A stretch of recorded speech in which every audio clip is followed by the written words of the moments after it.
The first sequence this video is purely for entertainment and does not infringe on copyrights or laws. The rights to the novel and image belong to the original author. We do not claim ownership. Don't like waiting and want to listen to this fanfic in full now? Subscribe to our Patreon, where you'll find the best fanfics. Chapter 751 Successfully Joined Together. The steam train was galloping through the mountains. It was a real roller coaster. If an ordinary person had taken the steam train, he would have been shaken to death if he hadn't died in the battle. Ren Xiaosu looked back at Yang Xiaojun, who had already entered the carriage from the front of the train. The other party was holding the handle in the carriage, looking very amused. Amid the rumbling sound, the steam train was moving like flat ground. Yang Xiaojun shouted, "What were you talking about with that T5 just now? I saw you talked for a long time." Ren Xiaosu was stunned for a moment and laughed. "Ha ha ha ha, nothing." Yang Xiaojun glanced at him. "Where are we going now?" "To pick up Luolan and Dao and the others," Ren Xiaosu replied. "I feel that Huaxian's plan has been shattered this time. It's time to end it." The battle lasted from noon to sunset. Ren Xiaosu decided to put an end to this battle. Facing Huaxian's massive encirclement and suppression, and the hidden T5s constantly emerging, I'm afraid that the team has suffered heavy casualties. But now that all the T5 of Fire Seeds have been released, Ren Xiaosu feels that Fire Seeds has run out of tricks.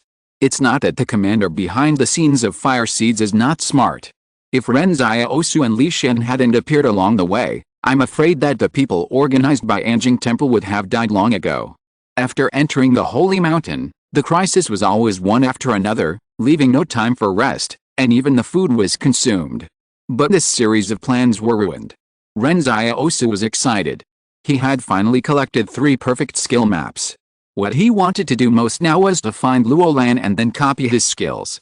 3 maps for 1 skill, absolutely safe. At this time, Luolan and the others were leisurely leaning against a tree and chatting. Since Ren Xiaosu and Yang Xiaojun led the pursuers away, no one from Fire Seeds came to their side. There were people being chased by Fire Seeds not far away, but they didn't mean to help. And Wang Yun was lying on the ground next to him, quietly waiting for his wound to heal. The magic of the black medicine made Wang Yun sigh in his heart. If he could buy more black medicine from Ren Xiaosu, then in the future, as long as the injury was not directly fatal, no one would die. As a superior, of course he rarely participated in the battle directly, but his subordinates had to live on the edge of a knife every day. However, Wang Yun looked at the speed of wound healing. It is estimated that it will take another 2 days to heal, but I feel that we are very close to the core of the Holy Mountain. I am afraid that the fire will not give me time to slowly heal my wounds. At this time, Wang Yun's subordinates said, "Sir, this black medicine is so powerful when applied externally, will it also work if taken orally?" Wang Yun fell into deep thought, as if there was some truth. But when he turned his head to look at Luolan, he saw Luolan hugging the tree and trembling all over. Wang Yun asked, "What are you laughing at?" Luolan was silent for a long time and turned back to say seriously, "I'm not laughing. This medicine can indeed be taken orally." Haha, Wang Yun completely didn't believe it. There would definitely be problems with taking this black medicine orally. Luolan's expression of holding back laughter had betrayed the truth. As he was talking, Luolan heard footsteps. Ren Xiaosu had put away the steam train early to avoid being discovered. He smiled at Luolan and the others. "Are you chatting? Where did you go? Did you encounter any danger?" Wang Yun asked. "Others are in danger when they encounter them," Luolan said with a smile. While talking, Ren Xiaosu had already said to the palace, "Replicate Luolan's extraordinary ability." The palace responded in his mind. It is detected that Luolan's extraordinary ability is heroic spirit. Do you want to replicate it? Replicate. Ren Xiaosu said firmly. Isn't it for this ability that he has been busy these days? Suddenly, Ren Xiaosu felt that an invisible force enveloped Luolan, and at the same time, there seemed to be something more in his mind. This ability gave Ren Xiaosu a very strange feeling, as if a door to the underworld was open to him, but there was no change in himself. When replicating a heroic spirit, it is not like replicating a shadow or a steam train, where the effect can be seen on the spot. Ren Xiaosu suddenly said to Yang Xiaojun, "After the trip to the Holy Mountain, can you accompany me to the southwest?" Yang Xiaojun looked at him and said, "Okay." After that, Ren Xiaosu smiled at Luolan and said, Get up and clean up the mess. We will enter the core of the Holy Mountain tomorrow to see what methods the Fire Seed Company has in the end. Let them use them all. Thinking of going to the southwest, Ren Xiaosu no longer wanted to deal with Fire Seed. Yan Liwen might still be waiting for him in the laboratory, and there might be someone waiting for him in the distance. So, Ren Xiaosu was ready to put an end to the Holy Mountain. He walked towards the sound of gunfire. Luo Lan and others followed behind him in high spirits. Wang Yun lay on the stretcher and said weakly, "Can you wait for me for 2 days? I will be healed in 2 days." The big liar laughed softly beside the stretcher. "I saw that you seemed to be very interested in black medicine just now. How about this? You come to the northwest to participate in the northwest construction of our 178 fortress. I will discuss with that person and sell you some more." Wang Yun shut up immediately after hearing this. How could he betray the Kong family for some black medicine? At this time, before they arrived at the battlefield, the gunfire had gradually stopped. Ren Xiaosu wondered, is the fight over? Could it be that all the other teammates were killed? At this time when the night had just fallen, a strange and ethereal singing came from the woods ahead. Looking for friends, finding a good friend, salute and shake hands, you are my good friend. The singing was getting closer and closer, and it was loud and high-pitched, as if hundreds of people were singing together. Luo Lan got goosebumps on the spot. Could it be a ghost thing made by the fire company? Why is it so creepy? In the middle of the night, more than 100 people were looking for friends in the woods. It was not normal to think about it. For this, Luo Lan even summoned his 12 heroes and set up a heavy machine gun. The big liar was chanting, the yin and yang are separated, the human and the ghost are on different paths, and all evils are scattered. But when he saw the person at the front of the choir, he was stunned. Li Shenton. Surprised, Li Shenton smiled brightly at Ren Xiaosu and said, I have crossed mountains and rivers to see you. Si Liren next to him muttered, but I read in the books that people will never remember those who cross mountains and rivers to see them. They will only remember those they cross mountains and rivers to see. Li Shenton smiled and said, it doesn't matter. Vanilla looked at Ren Xiaosu in a daze. It turned out that this was the person Li Shenton was looking for. So did the replica Li Shenton also die in his hands? More updates. I will be leaving for Shanghai tomorrow to attend the China Literature Annual Ceremony, which will be recorded on Dragon TV. I'm not sure when it will be broadcast, so I will suspend updates for a few days, but I will ensure 3 updates a day. Chapter 752 The Fate of the Two. There are many teams entering the Holy Mountain, but everyone knows that there are probably only so many people alive. Maybe there are still survivors hiding in the mountains, but it is not easy to get out of the Holy Mountain alive. On the way back, you either have to go through the canyon again and be hypnotized, and eventually die of exhaustion. Or simply close your eyes and find your way out of the canyon to face those scary tarantulas. It is as difficult as ascending to heaven to escape from the tarantula tribe alone. The heavy fog in several mountains may trap people to death. Or, just take the main road, but there are still troops stationed there by Huazhen. Although there are not many troops stationed there for the encirclement and suppression plan, it is not easy for anyone to break in. When Cheng Yu saw Xiankeo and other members of Anjing Temple, he felt like he had seen his relatives, and they quickly gathered together to talk about each other's experiences. Cheng Yu said that his life was too hard. He had to lead such a team. There was no serious atmosphere at all. He was almost dead, but he still had to perform talents. The team sang and danced every day. It didn't look like they came to the Holy Mountain to destroy the fire plan. As soon as he finished speaking, Cheng Yu found that Xiankeo and the others were silent. What's wrong with you? Cheng Yu asked. Xiankeo held it in for a long time and replied, we are also. Cheng Yu was stunned. He thought about the appearance of the fire choir just now, and thought that Xiankeo's situation might not be much better. However, there was an Anjing Temple member next to him who said, but did you notice that at least everyone in your 2 teams survived? This Anjing Temple member was called Wang Xianming. He was in the same team with Wang Kongyan before. As the leader, he didn't make any mistakes. The team was relatively harmonious and there were no moths. But now, all his teammates are gone. He would rather have moths in the team, at least it's safe. Everyone is a very practical person. Think about it carefully. Isn't it good to survive by enduring such a little hardship? As he was talking, Cheng Yu looked at Ren Xiaosu unintentionally, thinking that the reason so many of them survived was because someone had been secretly attacking them. Now the white mask had disappeared again, but Chang Yu had figured it out before. Ren Xiaosu and Yang Xiaojun must be the white mask's assistants. Without these three people, I'm afraid there wouldn't be so many people surviving in the team. However, Chang Yu was surprised to find that Ren Xiaosu was staring at the box behind Si Liren without blinking.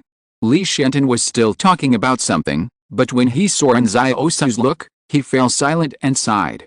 Ren Xiaosu turned his head and looked at Li Shenton seriously. Is it him? Yes, Li Shenton nodded. He wanted to say something else, but he didn't know where to start. The people around him didn't know what these two were talking about. Ren Xiaosu suddenly said to Yang Xiaojun, "Wait for me here." Then he turned to Li Shenton and Si Liren and said, "Can you come out with me?" Li Shenton nodded. Ren Xiaosu, Li Shenton and Si Liren left the crowd. Ren Xiaosu continued to walk up the mountain road until he reached the end of the mountain road. The moonlight above his head sprinkled on the top of the mountain. Li Shenton looked at Ren Xiaosu's back and suddenly felt that he was a little excited and a little lonely. Ren Xiaosu turned around and looked at Si Liren. "Xiao Liren, can you put down the box behind you? I want to see him." Yes, Si Liren put down the box obediently. When Ren Xiaosu was about to open the box, he suddenly hesitated, as if he was afraid of something. "Can you two step aside for a moment?" Ren Xiaosu looked at Li Shenton.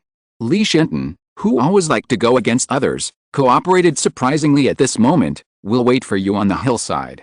Only after the two left did Ren Xiaosu slowly open the box. Before meeting Chen Wuti, he felt that he had prepared himself mentally and could bear any sorrow in the world.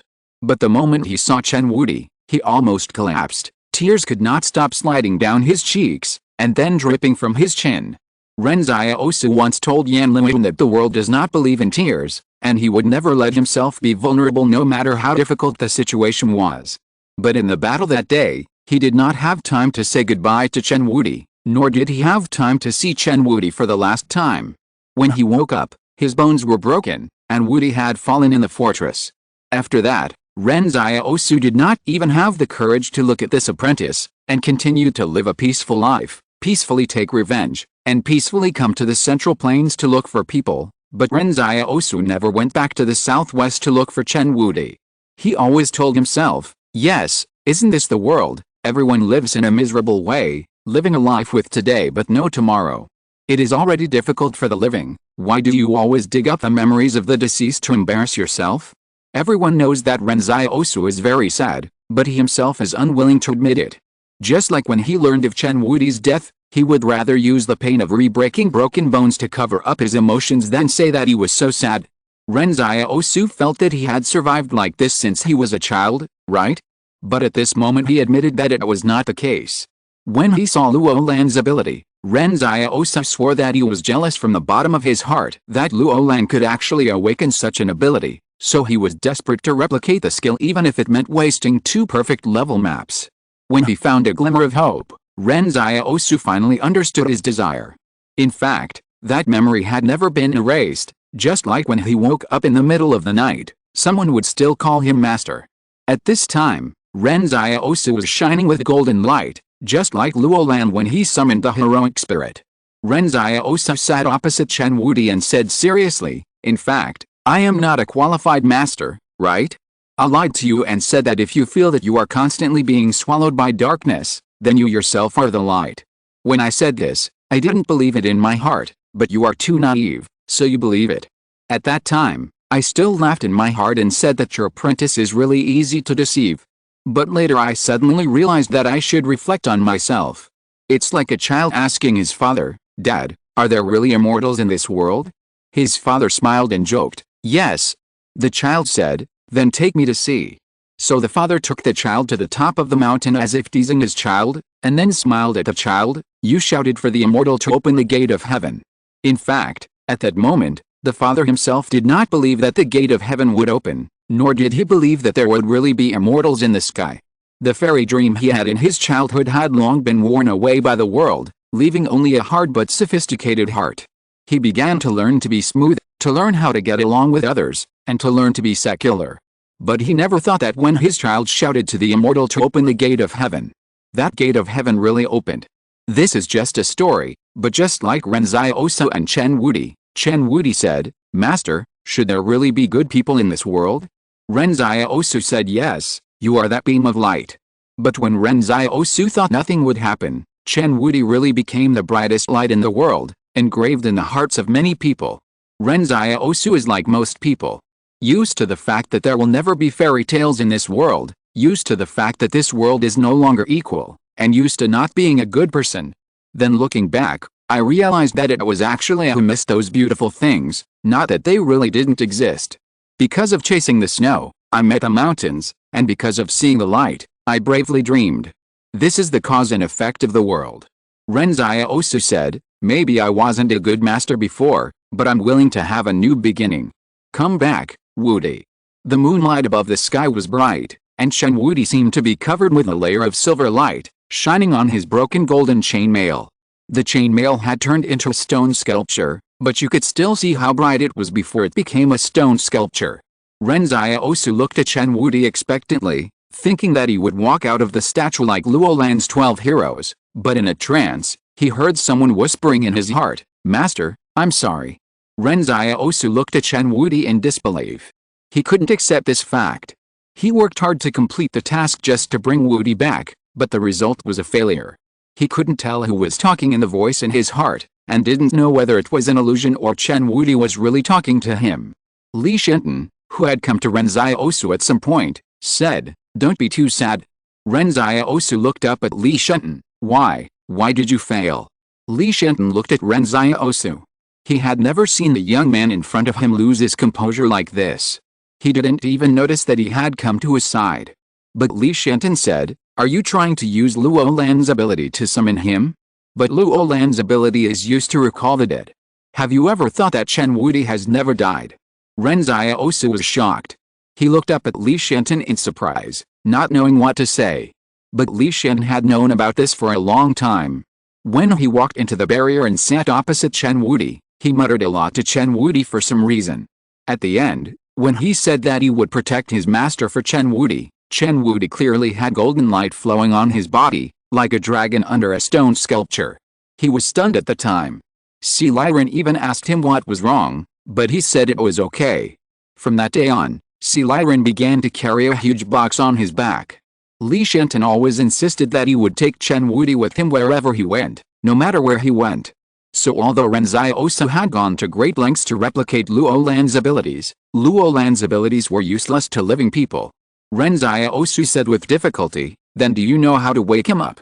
He himself doesn't want to wake up, Li Shenton said in a low voice. That day, Chen Wuti lost all hope, just like a stone monkey that jumped out of a stone. After experiencing human hearts, he was finally discouraged and turned himself back into a stone. From then on, he no longer believed that the world needed good people, heroes, and him, Chen Wuti.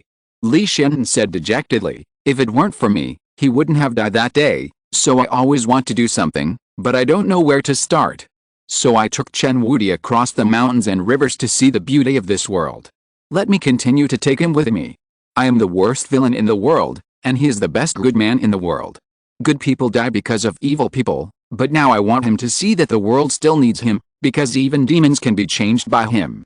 If it weren't for Chen Wuti, Li Shenton would have hypnotized Vanilla and others long ago. If it weren't for Chen Wuti, Li Shenton would have stayed in Los Angeles and played everyone around, letting everyone die in that barrier. If it weren't for Chen Wuti, perhaps Li Shenton would have become a real demon long ago, and there was no good or evil in his heart. So, since Chen Wuti didn't want to wake up, Li Shenton wanted Chen Wuti to see how important he was to the world. Even the worst demon in the world can be changed, then what else can't be changed by this beam of light? Ren Xiaosu, do you believe me? Li Shenton whispered, One day I will make him willing to return to this world and continue to be the Monkey King. On that day, the devil will also complete his redemption. This is his destiny, and mine. So, you should also be that beam of light. He will be very happy. That night, Ren Xiaosu sat on the mountain with Chen Wuti. He said a lot of things about what he had experienced during this period. For example, the fat guy Bimboda had awakened. For example, he lost Yan Luden. For example, he met a new friend named Jiang Su. The two were both teachers and friends. The other was like a beam of light, walking on the road of insisting on himself. For example, he also met the knights, who were also a group of upright friends. They would stand up for others, but their card-playing skills were a bit poor. Ren Xiaosu said a lot more, and finally he said to Chen Wudi, "Come back early, Master is very lonely." When the first ray of sunlight shone on the top of the mountain in the morning, Ren Xiaosu carefully wiped the dust off Chen Wudi's body. He said to Li Shenton, "I believe what you said, and I am waiting for that day." After that, he turned and went down the mountain, while Si Liren picked up the box again and flew beside Li Shenton.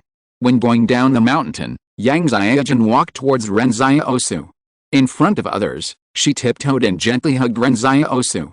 This was probably the first time Yang Xiaojun and Ren Xiaosu hugged each other. "I'm here," Yang Xiaojun said. Yet, Ren Xiaosu smiled. No matter what the result of last night was, it was at least better than before, because he once thought that Chen Wudi was dead, but now he found out that Chen Wudi was not dead at all. As long as he's not dead, everything is possible. Zhou Yingsu, who was sitting next to him, said obediently by the campfire, "Master, Madam, it's time to have breakfast." Ren Xiaosu looked at Zhou Yingsu in surprise, and then looked at Yang Xiaojun. He couldn't understand how this night had turned out like this. 6 hours ago. When Ren Xiaosu was talking to Chen Wudi on the mountain, Yang Xiaojun turned around and looked at Xiaokao and the others. However, her eyes went straight through the crowd and fell on Zhou Yingsu. "You come with me too," Yang Xiaojun said and walked out. Zhou Yingsu pouted, "If you let me go, I will go." But even though she muttered like this, she still followed her honestly. The crowd that had just successfully joined forces was a little confused by the continuous changes. Why did they all leave one by one? They had already seen how powerful Li Shenton was, and now Li Shenton suddenly lost his previous crazy appearance in front of Ren Xiaosu, and actually looked more like a normal person, even more normal than a normal person. As for Zhou Yingsu, this woman was always yelling at everyone in the team, ordering this and that. But after staying in the Holy Mountain for a few days, everyone knew very well that this woman was also at the top of the pyramid in the extraordinary world. So everyone dared to be angry but dared not speak out when facing Zhou Yingsu's various orders, especially when everyone found that Zhou Yingsu and Li Shenton seemed to have a good relationship.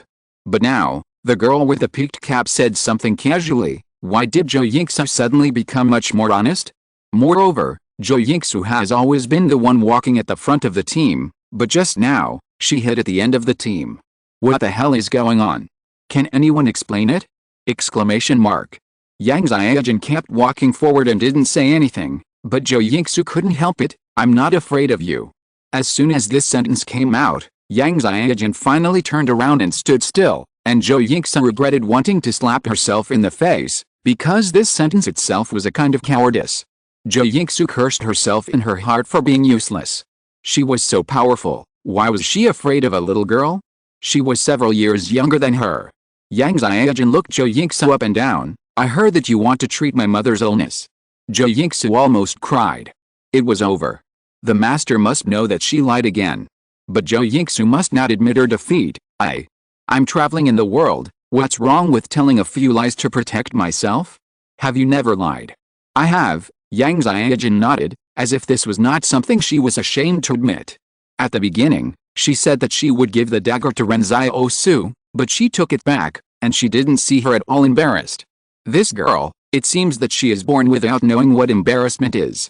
Yang Xiaojun asked again, "How long have you been his maid?" "Half a year." Zhou Yingsu felt something was wrong at this time. Why was she always suppressed by Yang Xiaojun in momentum? This is not good. She has to fight back. When Yang Xiaojun wants to oppress her again, she will fight back. But at this time, Yang Xiaojun suddenly asked, "Does he usually eat on time?" Zhou Yingsu was speechless. "Why did you suddenly ask this? You don't play by the rules." The maid thought for a while and replied, "He eats on time. The master has a very regular life and spends most of his time reading." As soon as Zhou Yingsu said this, she wanted to slap herself again. Why should she answer the question honestly? But Yang Xiaojun continued to ask, "Did he encounter any danger?" Zhou Yingsu hurriedly replied, "It was quite dangerous at barrier number 74. I was almost injured by the experimental subject. And that time in Luocheng." At this time, Zhou Yingsu remembered that Yang Xiaojun was also there in Luocheng, and the master just left her and ran away. Thinking of this, Zhou Yingsu was furious, so she said abruptly, I have lived in the same room with the master. Yang Xiaojun said. Zhou Yingsu felt like she had thrown a punch but hit the air. She asked in disbelief, you just said oh? Aren't you curious about what happened? But Yang Xiaojun gave her a strange look. What can happen between you? He doesn't like you. Zhou Yingsu was about to cry. Why was he so straightforward? However, Yang Xiaojun knew Ren Xiaosu best. Given Ren Xiaosu's cowardly look at the critical moment, it was impossible for him to do anything tricky. Zhou Yingsu was a little unwilling. Okay, don't say it. I only believe what he told me in person, Yang Xiaojun interrupted directly. At this moment, Zhou Yingsu was completely discouraged. In fact, the master only has you in his heart. Even when he needed to hold hands with an to enter barrier number 61, he went to find gloves. And that female star named Li Ran liked him, and he also said directly that he had someone he liked. It was the same when he was in Los Angeles. He talked in his sleep once at night, and he called your name. I don't know why there are such pure men in this world. He is the first one I have met. Zhou Yingsu thought, since she can't suppress Yang Xiaojun, she should just say good things. At least she can get good treatment in the future. Yang Xiaojun finally smiled after hearing what Zhou Yingsu said. Anything else? Also, his biggest hobby is reading. Once, when he went out, I wanted to see what book he was reading, and I found that he had taken notes in the book. There was a book with your name written all over the title page, Zhou Yingsu replied. Anything else? Also, when he went back to Los Angeles for the second time, he went to King University to find you. It was the first time I saw him look nervous. In the past, he was very calm no matter how big the danger was. Only that time, I felt his panic, Zhou Yingsu said weakly. Yang Xiaojun nodded with satisfaction, almost. Now tell me about your ability. Zhou Yingsu was extremely depressed, thinking to herself, why did she have to come to the holy mountain? Wouldn't it be better to go to the northwest earlier to do some practical work and prepare for the master's future succession drama? Why did she have to come here and be crushed? If she had known this would be the result, she should have run away. Yang Xiaojun said, I'm a little hungry now. Go and prepare something for me to eat. It would be best if you could cook a pot of porridge so that Ren Xiaosu can eat when he comes down from the mountain tomorrow morning. Zhou Yingsu lowered her eyebrows and said pleasantly, oh. Yang Xiaojun said casually, let's see how well you cook first. If you do well, come with us to the northwest after the things in the holy mountain are over. Zhou Yingsu immediately smiled and said, oh, okay, just take a look. My cooking skills are amazing. As she said that, Zhou Yingsu went to work, scolding herself while she was busy. What are you trying to do? Exclamation mark. However, Zhou Yingsu secretly glanced at Yang Xiaojun and became depressed again. This girl is not very old, why is her aura so strong? Today's plot is special and needs to be coherent, so put it together, a total of 6,000 words. Chapter 753 Experimental Base. Look at them, and then look at us. Cheng Yu squatted beside Vanilla and said unhappily, when you made the plan, you didn't tell the boss. Why did you have to come to this place where no birds even shit? In the holy mountain, it is no exaggeration to say that no birds even shit. There are really no birds here, not even one can be seen. Otherwise, Cheng Yu would not have performed splits for a piece of compressed biscuits. Fortunately, they have already reunited with Vanilla and others. You know, Vanilla's team members are all engine temple killers. After all, everyone will be more united than those outsiders if they help each other, so there is no need to worry about food. However, while Cheng Yu was eating the compressed biscuits, he saw that there were people on Ren Xiaosu's side who were specifically taking care of his diet and daily life, and he almost wanted to throw the compressed biscuits to the ground. It's really annoying to compare yourself with others. But Vanilla handed him a kettle and said calmly, what's the point of comparing with him? Look at the other side. It was breakfast time at this moment. On the other side, Li Shenton was enjoying the treatment like an emperor with the service of more than 100 members of the Huazhen. He didn't even have to wash his face. There were people from the Huazhen washing clothes by the stream. Vanilla was right. What's the point of comparing with Ren Xiaosu? If you want to compare, compare with this guy. Cheng Yu shrank his neck. Who can compare with him? It's like a piece of cake for him to control thousands of people. If I were him, I would run to a deserted place and kidnap tens of thousands of people to become a local tyrant. Someone secretly left the team last night, Vanilla whispered. When we met up last night, there were still 27 people on your side, Cheng Yu, and 35 on my side, but look now, there are only 51 people left. Run? Where can they run to now? They have come here. I will never be willing to go in and take a look at the holy mountain, Cheng Yu said with a sneer. Do you think it's true that if we get subject 001, we can find a way to immortality from his genes? I think it's true, Vanilla said. Someone has confirmed it with Li Yingyan of the Knights organization. When barrier number 74 was destroyed, the subject said one of these things. And think about it, let alone subject 001, haven't those failed subjects lived for more than 200 years? If subject 001 appears, it is very likely to bring about an epoch-making change in the length of human life. I hope he won't show up. Cheng Yu shook his head and said, I don't want to experience any more changes. My life is good now, and I don't want to live that long. In fact, Cheng Yu represents the thoughts of most people in this era. They no longer expect any huge changes. It's good to live like now and develop slowly. Is it a good thing to live a long time? Who knows what tricks those consortiums will play on you? Let's not talk about this for now, Vanilla continued. 11 people ran away overnight. I suspect they are not scattered soldiers, but belong to the same organization. In the battle yesterday, the Spark Company has been injured. I don't know how many T5 level masters have died.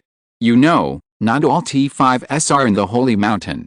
They have to be scattered in various barriers to guard. Now there are probably not many T5s in the Holy Mountain.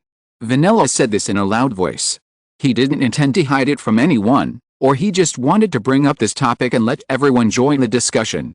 Ren Xiaosu, who was standing by, heard them talking about T5 and wondered if he should be more sad now. After all, he had just experienced the pain of losing a son. The poor T5 godson had just established a father-son relationship with him, but he was gone. It was really a pity. Vanilla continued, they didn't run away earlier or later, but suddenly disappeared when the fire seed's defense was empty. I suspect they have already entered the core area first and seized the opportunity. Vanilla said this because she wanted everyone to hurry up and not fall behind others and get nothing. But Li Shenton was not in a hurry at all. Some people are rushing to die, why go with them? Don't you guys look at your own state? Some have just had a full meal, and some have just not slept for 2 days. In your state, how can you compete with others? Do you think the danger in the Holy Mountain has been eliminated? T5 is over, and there is still T6. Vanilla retorted, these 11 people are not fools. Since they have set off, it means they are sure. Li Shenton waved his hand, there are really not so many smart people in this world. Most people are actually overconfident. For example, you dare to refute me. Vanilla. But at this time, Ren Xiaosu suddenly said, let's set off as soon as possible. There is no need to give the Spark Company a chance to redeploy. It is better to end this farce as soon as possible. Okay. Let's set off now. Li Shenton stood up and was about to set off. Everyone in the camp was stunned. They looked at Ren Xiaosu. This young man's words actually worked so well on Li Shenton? The legendary devil whisperer would be so obedient? Who on earth is this young man? Exclamation mark. Besides, this young man was too arrogant. He wanted to end the farce as soon as possible? He had to have the strength to say such arrogant words. But to them, these words sounded arrogant. To Ren Xiaosu and Li Shenton, they were just a statement in an affirmative tone. He said what he thought. Originally, Ren Xiaosu might not have been so sure, so he mixed in the team to fish in troubled waters. But now Li Shenton and the big maid have come, and several holy mountains are not enough for them to demolish. They set out in the early morning, and at noon, Ren Xiaosu had already seen traces of human buildings from afar. Is the experimental base of the fire in front. The buildings there were different from those Ren Xiaosu had encountered. The buildings in the barrier have always been practical, square, and rarely have any strange shapes. But in this experimental base in front of him, Ren Xiaosu could not find any similar buildings. There were spherical ones, trapezoidal ones, and some buildings were simply covered with glass. For some reason, Ren Xiaosu even felt that these buildings in front of him had a strange beauty. However, this experimental base should have been built a long time ago. Many buildings even had peeling outer walls, which looked particularly mottled and dilapidated. Ren Xiaosu suddenly wondered, people outside always say that there are all kinds of strange creatures in the Holy Mountain, and even prehistoric pterosaurs flying in the sky, making it seem like the holy mountain is full of demons and monsters. But you see, we actually didn't see anything except tarantulas along the way. Chapter 754 Master and Disciple. Cheng Yu and the others also fell into deep thought. They all came from all directions outside the holy mountain. If Huazhong really hid some prehistoric pterosaurs in this holy mountain, they should have seen it long ago. Since Huazhong supported Barrier 74, many people have been reflecting on whether Huazhong has really been demonized. Even Jiang Su, the editor-in-chief of Hope Media, was among those reflecting. Look over there, Ren Xiaosu pointed to a place outside the building complex and said, that's a farmland. You can still see corn stalks that haven't been cut. It seems to have been abandoned for a while. Did Huazhong farm in this holy mountain before? This doesn't seem like the style of Huazhong Company. All this in front of them formed a sharp contrast with the Huazhong that Ren Xiaosu and the others had encountered. What they encountered was the T5 that was killing people and the rumors of demonization from the outside world. Now, there are buildings full of artistic atmosphere and farmland outside. It looks like a paradise, but it's just a little abandoned. At this time, Luolan, who was standing next to him, suddenly said, you all know that my Qing family has always been at odds with Hozhong, so we have never stopped our research on Hozhong. In fact, 6 years ago, Hozhong's external policy was not so radical. At that time, they mainly took genetic samples by stealing.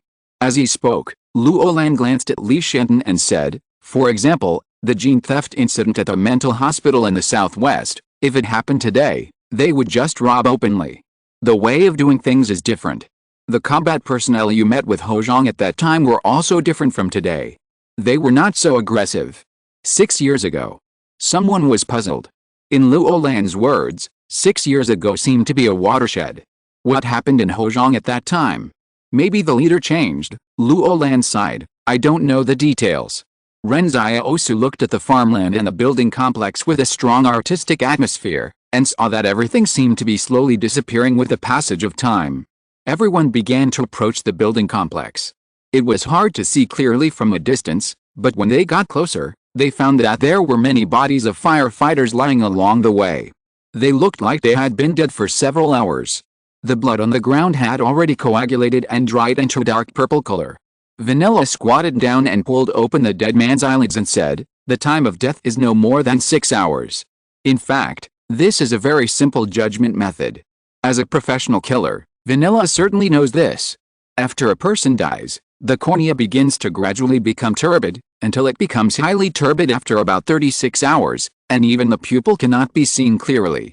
Therefore, judging the time of death based on the degree of corneal turbidity is a simple method without the help of equipment. Vanilla is right. The 11 people who left the team did enter the experimental base, and their methods were very strange. They obviously did not struggle when they died, which shows that their sneak attack methods were very advanced. Cheng Yu said, you should know that the firefighters here are at least T3 level, or even T4. Now Ren Xiaosu and the others were not anxious, but the others were anxious. You should know that they came here to rob things, either to rob data or to rob the number 001 experimental subject. Anyway, the Holy Mountain of Fire is like a treasure house, which makes many consortiums salivate. Now they found that someone got there first, and they had to be anxious. They couldn't explain it when they went back. Then let's go in. Li Shenton spread his hands. It just so happens that someone helped to clear the way. The team quickly entered the building complex. At first, everyone was very vigilant, but gradually everyone found that there were no survivors in the area they passed through. All the people of fire were dead. Hundreds of T3 and above defense forces were easily dealt with. Moreover, there was not even a single gunshot wound on the bodies of the spark fighters.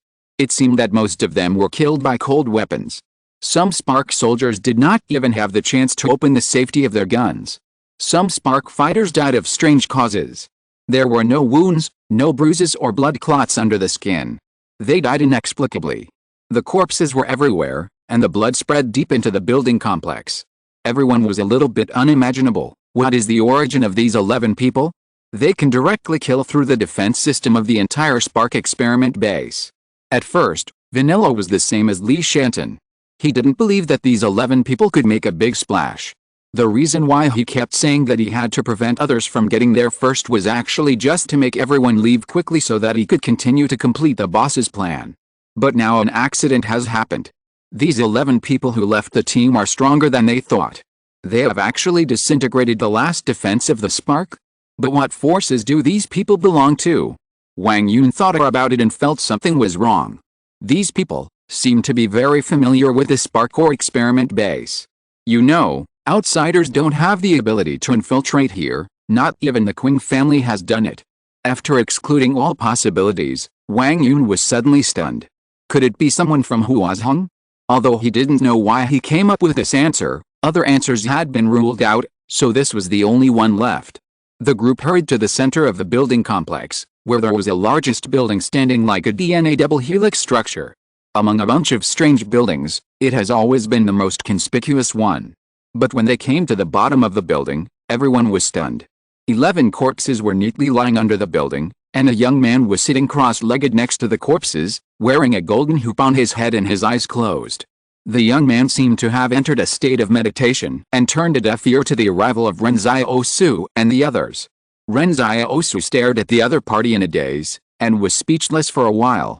Li Shenton stood aside.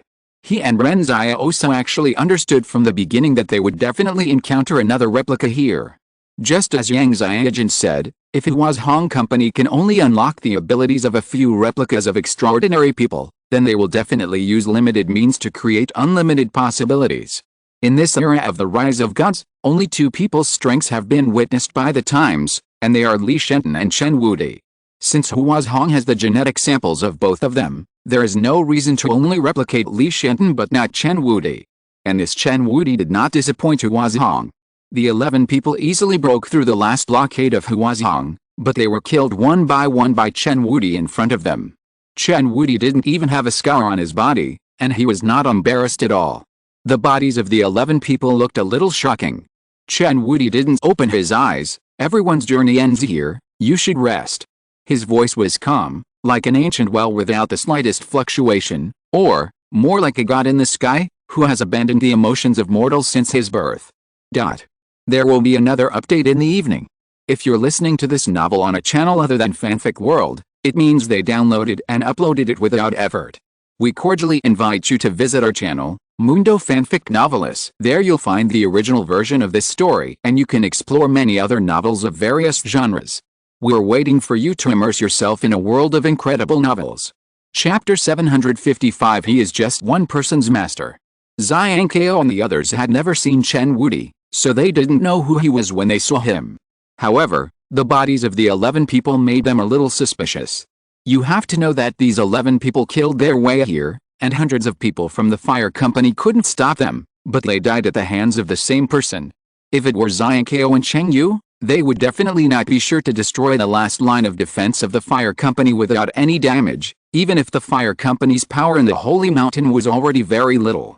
However, Xiang Kao looked at Li Shenton, Ren Xiaosu, Yang Xiaojin, Lu Olan and others, as if they all knew the young man in front of them and had known that he would appear here. Who is this person? Cheng Yu asked in a low voice. In the end, no one paid any attention to him. Instead, Li Shenton took the initiative to speak to Chen Wudi in front of him and said with a smile, I am very curious. The 11 people on the ground seem to know the layout here very well. Is there an internal conflict in your Spark company? It's family affairs, so you don't have to worry about it, Chen Wudi said. Think about your own situation first. As he said that, Chen Wudi opened his eyes and looked at Li Shenton, and then scanned everyone present one by one. Ren Xiaosu stared at him closely, but Chen Wudi's eyes did not linger on him at all. At this moment, Ren Xiaosu finally sighed in his heart. This is not Chen Wudi. He doesn't even have Chen Wudi's memory. He just has Chen Wudi's genes. Yes, no matter how powerful the Spark Company's replication technology is, how can it replicate memories? So, the other party is just a facade. But Ren Xiaosu couldn't figure out one thing. Chen Wudi obviously thought he was the reincarnation of the Monkey King because of his paranoia, thus opening up his own abilities. The pirated Chen Wudi opposite is obviously a normal person. Why does he have the same ability as Chen Wudi? What kind of weird technology does Spark Company have? At this time, Vanilla suddenly asked, are you the T6 of Spark Company? Chen Wuti looked at Vanilla without emotion. There is no such level as T6 in Spark. At my level, there is no need to define it by level. I am Chen Wuti, unique. However, Li Shantan suddenly interrupted, you are also called Chen Wuti? This is not okay, it's a duplicate name. Among all the people present, Li Shantan was probably the most relaxed one. He seemed not to be afraid of Chen Wuti in front of him at all, but he didn't know when he quietly stood behind Ren Xiaosu. But he heard Chen Wuti in front of him say, same name? Are you talking about that fool? He died in order to save others. He could have become a real god, but he died because of a mortal. He is indeed a fool. From now on, there is only me, Chen Wuti, in the world. You should change your name. This sentence sounded unusually abruptly, and Wang Yun and others looked at the speaker Ren Xiaosu in astonishment. The name Chen Wuti, like the devil whisperer Li Shantan, as the only two demigods in the era of the rise of the gods, how could anyone not have heard of it? But in the legend, Chen Wuti also had a young master who was good friends with the Qing family and knew Zhang Jinglan. This is no secret. But in the time after Chen Wuti's death, this master seemed to have suddenly disappeared from the world and never appeared again, so he was gradually forgotten. Some people said that this master was just recognized by Chen Wuti himself, and Chen Wuti's skills had nothing to do with this master. So, it seems that there is nothing worth remembering about this Chen Wuti's master. But Ren Xiaosu did not fail to show up. Most of his enemies who had seen him were dead, and his friends who knew him remained silent. The Qing family and the 178th fortress had already classified Ren Xiaosu's files as top secret. Now, Wang Yun heard Ren Xiaosu's sudden voice, and the countless memories in his mind quickly condensed into a complete clue like a broken puzzle. Chen Wuti's master was the young man in front of him. The clues included the Southwest War, the Northwest War, and a series of incredible things, but they were all connected because of one line. In each clue, it seemed that the young man had never appeared, but Wang Yun firmly believed that the other party was always there. That's why Luolan regarded the other party as a thigh, and that's why a hidden master like Zhu Iya would follow the other party's lead. Only in this way can it be explained. The replica Chen Wuti looked at Ren Xiaosu and said, can I ask you to repeat what you just said? Ren Xiaosu repeated, you should change your name. It doesn't matter if you call yourself Chen Liu or Chen Mihao, but you can't be called Chen Wuti. The replica Chen Wuti was not angry, but looked at Ren Xiaosu without any emotion. I understand, you are the master of that idiot, but why can't I be called Chen Wuti? Because you don't deserve it. The reason why Chen Wuti is because he is that beam of light. Because of that beam of light, Chen Wuti will become the Monkey King in this world. There is a cause of light, and there is a result of light. But the Spark Company replicated the gene sample, but did not replicate the other party's spiritual will. They skipped the cause of the emergence of extraordinary abilities, but replicated the result. This made Ren Xiaosu unacceptable, because in his heart, Chen Wuti was unique, and the Monkey King imagined by Chen Wuti should also exist because of light. Since there is no light in your heart, you don't deserve to have all this. You can change your name on your own initiative. If you still don't want to, let me help you change it. The replica Chen Wuti didn't seem to want to waste any more time. He said calmly, what you are obsessed with is just the troubles of mortals. Come on, the dead have no troubles. However, after the replica Chen Wuti finished speaking, he found that Li Shantan and Ren Xiaosu didn't even move. Seeing that Li Shantan and Ren Xiaosu didn't move, the others also waited for others to make a move. Chen Wuti asked, why, are you scared? Death is just a kind of fate. Everyone will experience it. You just experienced it earlier than others. Li Shantan shook his head and said, you are wrong. I didn't do it because I was afraid. Since I became a mental patient, I have never experienced the feeling of fear. You keep saying that fool, that fool. I also came out of a mental hospital. It always sounds like you are scolding me, so I want to hit you. Moreover, Chen Wuti and I have been in the mental hospital in the southwest for several years. We are fellow patients. I am very unhappy when you say that about him. At this time, Li Shantan glanced at the replica and continued, but I don't want to fight you today, because you can only die in the hands of one person today, and he will end your fate with his own hands. Ren Xiaosu stared at the replica in front of him. He hated the Spark Company very much. Lao Su slowly walked out from behind a building and grasped the black knife handle out of thin air. Ren Xiaosu was the same. There is nothing wrong with pursuing science, And there is nothing wrong with wanting to find the path of human evolution in another way. Their mistake was that they chose the wrong person. Ren Xiaosu is not a saint, and he doesn't need to consider the future of the people of the world. Whether the fire is good or bad has nothing to do with him. Today, he is just Chen Wudi's master and he has to protect a beam of light. Chapter 756, Manifestation.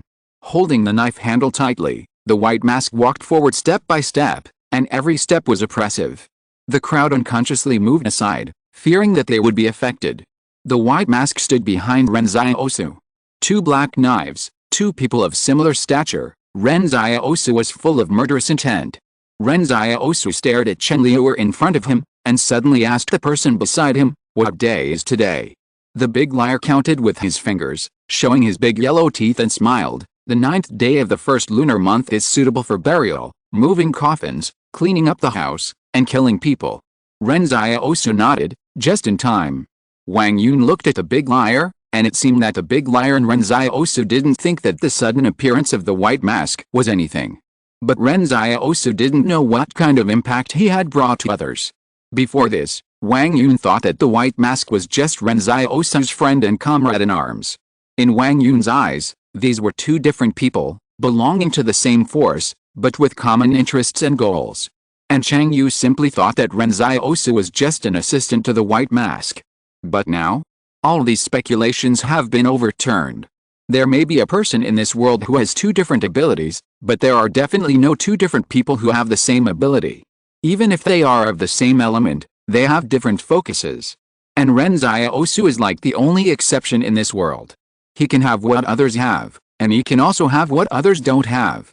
At this time, when Ren Xiaosu and the white mask grasped the black handle from nothingness at the same time, Wang Yun and others understood in just a moment that the famous white mask was just the embodiment of Ren Xiaosu's ability. No wonder the figure of the white mask often appears where Ren Xiaosu is. In the disaster of Barrier Number 74 and the melee in Los Angeles, Ren Xiaosu and the white mask fought side by side. Wang Yun thought this was a close friend, but it was actually the same person. The truth of this matter simply overturned Wang Yun's cognition, because the white mask was so powerful. When Wang Yun faced T5, he had to join forces with Chang Yu. Even if they joined forces and gathered everyone's strength, they were still injured by T5. But the white mask could face T5 head-on and kill T5. The afternoon sun was strong and abundant. The mountains in the distance were like knives, and the youth was full of vigor. The white mask stood diagonally behind Ren Xiaosu, holding the same knife-carrying posture. The white mask was like Ren Xiaosu's shadow. But this shadow could kill people. Chen Liuer looked at Ren Xiaosu in the white mask calmly. "You too? Not enough." But Ren Xiaosu ignored him, and said to Luolan, Li Shenton, and Yang Xiaojin, "Luolan, Xiaojin, you know what I'm looking for here, don't worry about me. If the person captured by Huazhan Company is really what I'm looking for, then help me bring him out. Yan Liuan might still be in Huazhan's building now. When the battle comes, other people with ulterior motives will definitely take the opportunity to go in." Ren Xiaosu didn't want to delay the rescue of Yan Liuan because of his own battle, so he asked Luolan and the others to go in and save people. Luolan looked at Chen Liuer, and then at Ren Xiaosu. He wanted to stay and help Ren Xiaosu fight together, but it seemed that, as Li Shenton said, Ren Xiaosu was going to end it all by himself. At this time, while Chen Liuer and Ren Xiaosu were confronting each other, some people in the team quietly ran to the building behind. The life and death of Ren Xiaosu and Chen Liuer had nothing to do with them. They came here for the number 001 experimental subject, so they hoped that Ren Xiaosu and Chen Liuer would both lose. Chen Liuer stood there, as if he didn't see those people who got into the building, and he was indifferent. He suddenly said, "Mortals always only look at the present, thinking that as long as they enter the building, they can get what they want, but they never thought that what is waiting for them in this building is only death. The implication is that there are other dangers in this building, and these people going in now is just looking for death." However, Chen Liuer's contemptuous attitude makes people feel disgusted. Perhaps Chen Liuer represents a group of extraordinary people, and this group of extraordinary people has drawn a clear line between themselves and ordinary people. Li Shenton couldn't stand this tone, so he raised his eyebrows and said to Ren Xiaosu, "Then let's go in first, you kill him quickly, it's so uncomfortable to listen to him talk." As he said that, He completely ignored what Chen Liu said and walked straight into the building.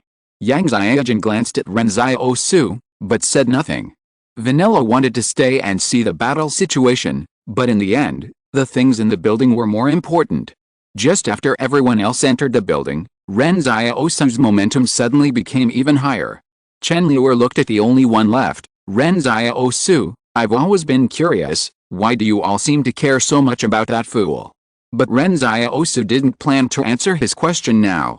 White Mask slowly walked from behind him to the front, and held the handles of their black knives with both hands at the same time as Ren Xiaosu. Yang Xiaojun said that when humans are trained, simple breathing can give themselves psychological hints and make the body reach the most suitable state for killing. Ren Xiaosu tried it and he did it. But then he suddenly realized that he didn't seem to need to be so troublesome. It seems that since the beginning of his birth, he has a talent beyond ordinary people. As long as he wants, his body can serve his will at any time. If the spiritual will is the first-order weapon of mankind, then Ren Xiaosu has held this weapon in his hand since the moment he was born. In an instant, Ren Xiaosu and the White Mask rushed to kill like two highly coordinated machines. Looking at Chen Liu in front of him, Ren Xiaosu felt like a fire was burning in his heart. Chen Liu raised the golden hoop stick to block in front of him, and at the same time blocked the knife of Ren Xiaosu and the White Mask without paying attention. However, he thought he could easily block this attack, but unexpectedly, the moment the White Mask and Ren Xiaosu's knife fell on the golden hoop stick at the same time, the overwhelming force actually split Chen Liu back. Sparks flew, and Chen Liu finally stood firm and looked at the golden hoop stick in his hand. The two obvious knife marks on the golden hoop stick were so abrupt. Before this, the Spark Company used many methods to test the strength of the golden hoop stick. But after the cutting machine was applied to the golden hoop stick, the cutting machine broke. They then used a hydraulic press to counter the golden hoop stick, and the hydraulic press also exploded. Just when everyone thought that the golden hoop stick could not be damaged, someone cut a half-centimeter mark on the golden hoop stick with a knife. Interesting, Chen Liu said. Little did Ren Xiaosu know that he was also a little surprised. You know, this was the first time that the black knife failed. In the past, even T5's body was like tofu when facing the black knife, but now he couldn't successfully cut a golden hoop stick. But Ren Xiaosu laughed instead. My apprentice is really powerful. The more powerful Chen Liu was, the more proud Ren Xiaosu was of Chen Wudi, because everything Chen Liu had was given by Chen Wudi. If Chen Liu was powerful, then Chen Wudi would only be stronger. This is the strength that a great sage on earth should have. Chen Liu couldn't understand what Ren Xiaosu was laughing at. He looked at the marks on the golden hoop and said, but I also discovered your secret. This White Mask is much stronger than you. However, you are not as good as me. There were two marks on the golden hoop, and the one made by the White Mask was obviously more powerful than Ren Xiaosu's body, so Chen Liu understood in just a moment that Ren Xiaosu's body was actually not as strong as the White Mask. But at this time, Ren Xiaosu was not ashamed of being exposed. Instead, he held the handle of the knife with both hands again with the White Mask and said seriously, you have strength, but you don't understand that the reason why humans are strong is not because of strength? Chen Liu asked in confusion, why is that? You don't have the courage to risk it all, and the unyielding will. What you have is just a broken soul. Zhang Jinglin said that life should be like a candle, burning from beginning to end, always bright. Li Yingyan said that only faith and the sun and the moon are eternal. Jiang Su said that recording the truth will not regret it even if you die 9 times. How did humans survive the last disaster? Is it because of the extraordinary people? No, the extraordinary people had not been born at that time. Therefore, it is not the extraordinary ability that supports mankind to this day, but the unyielding will of those pioneers who shine in history. Ren Xiaosu and Lao Su raised their knives and chopped them up again. Every knife was for the sake of invincibility. Every knife was to prove that in the face of scientific ethics, human beings themselves are the carriers of history, not replicas.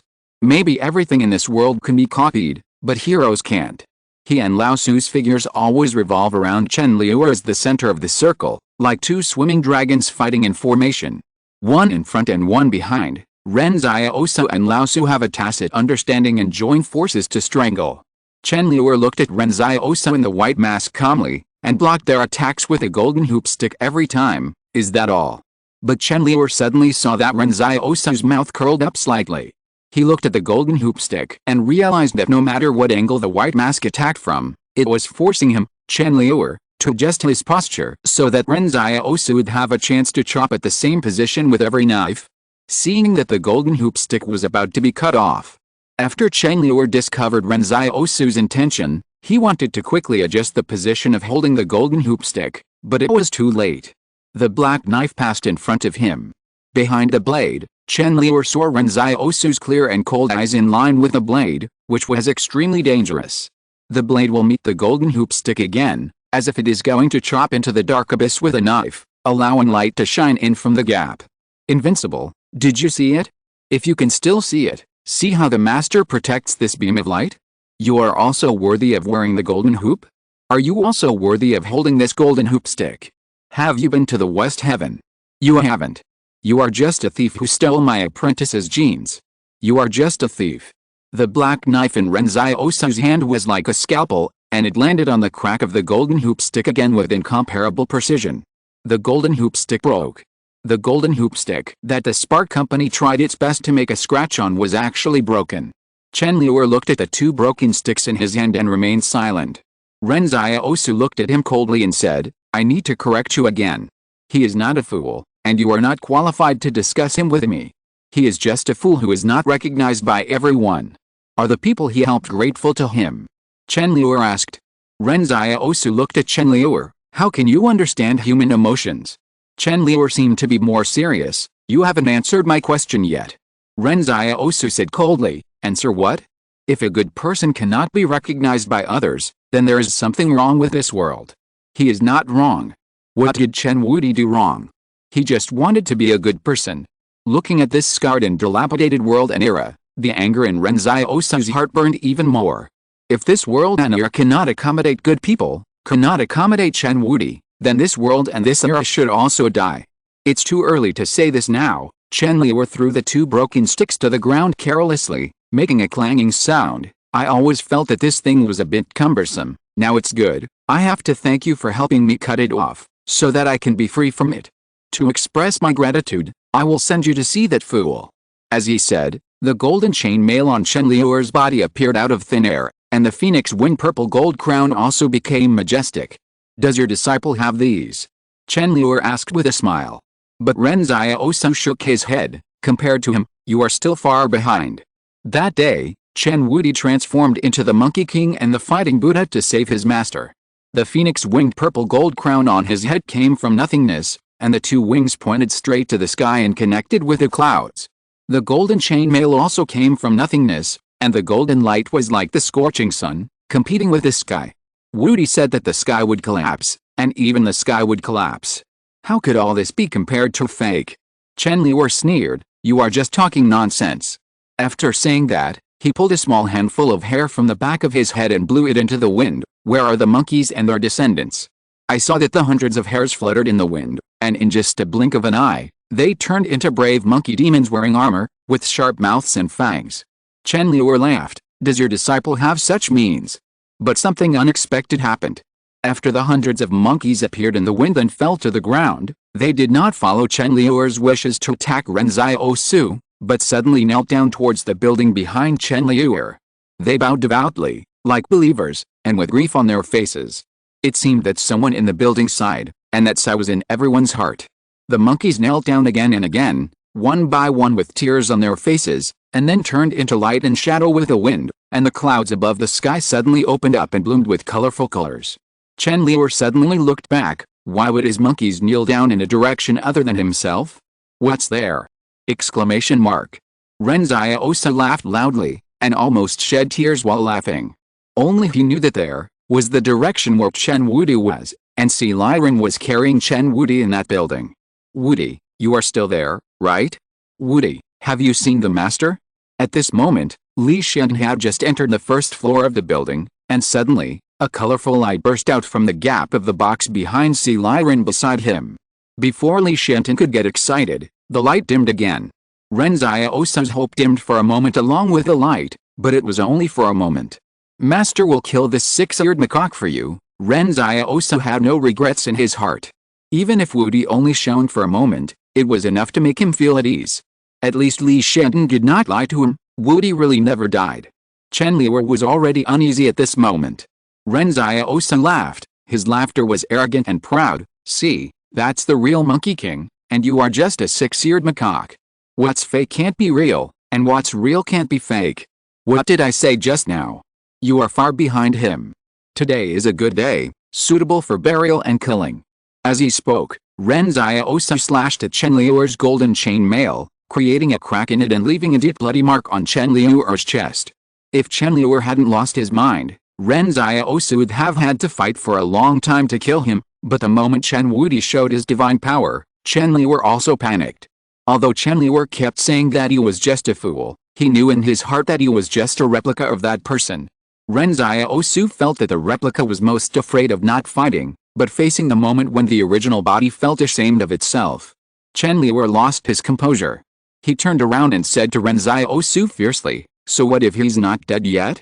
I'll kill you and then kill him, so that you two can meet on the road to the underworld."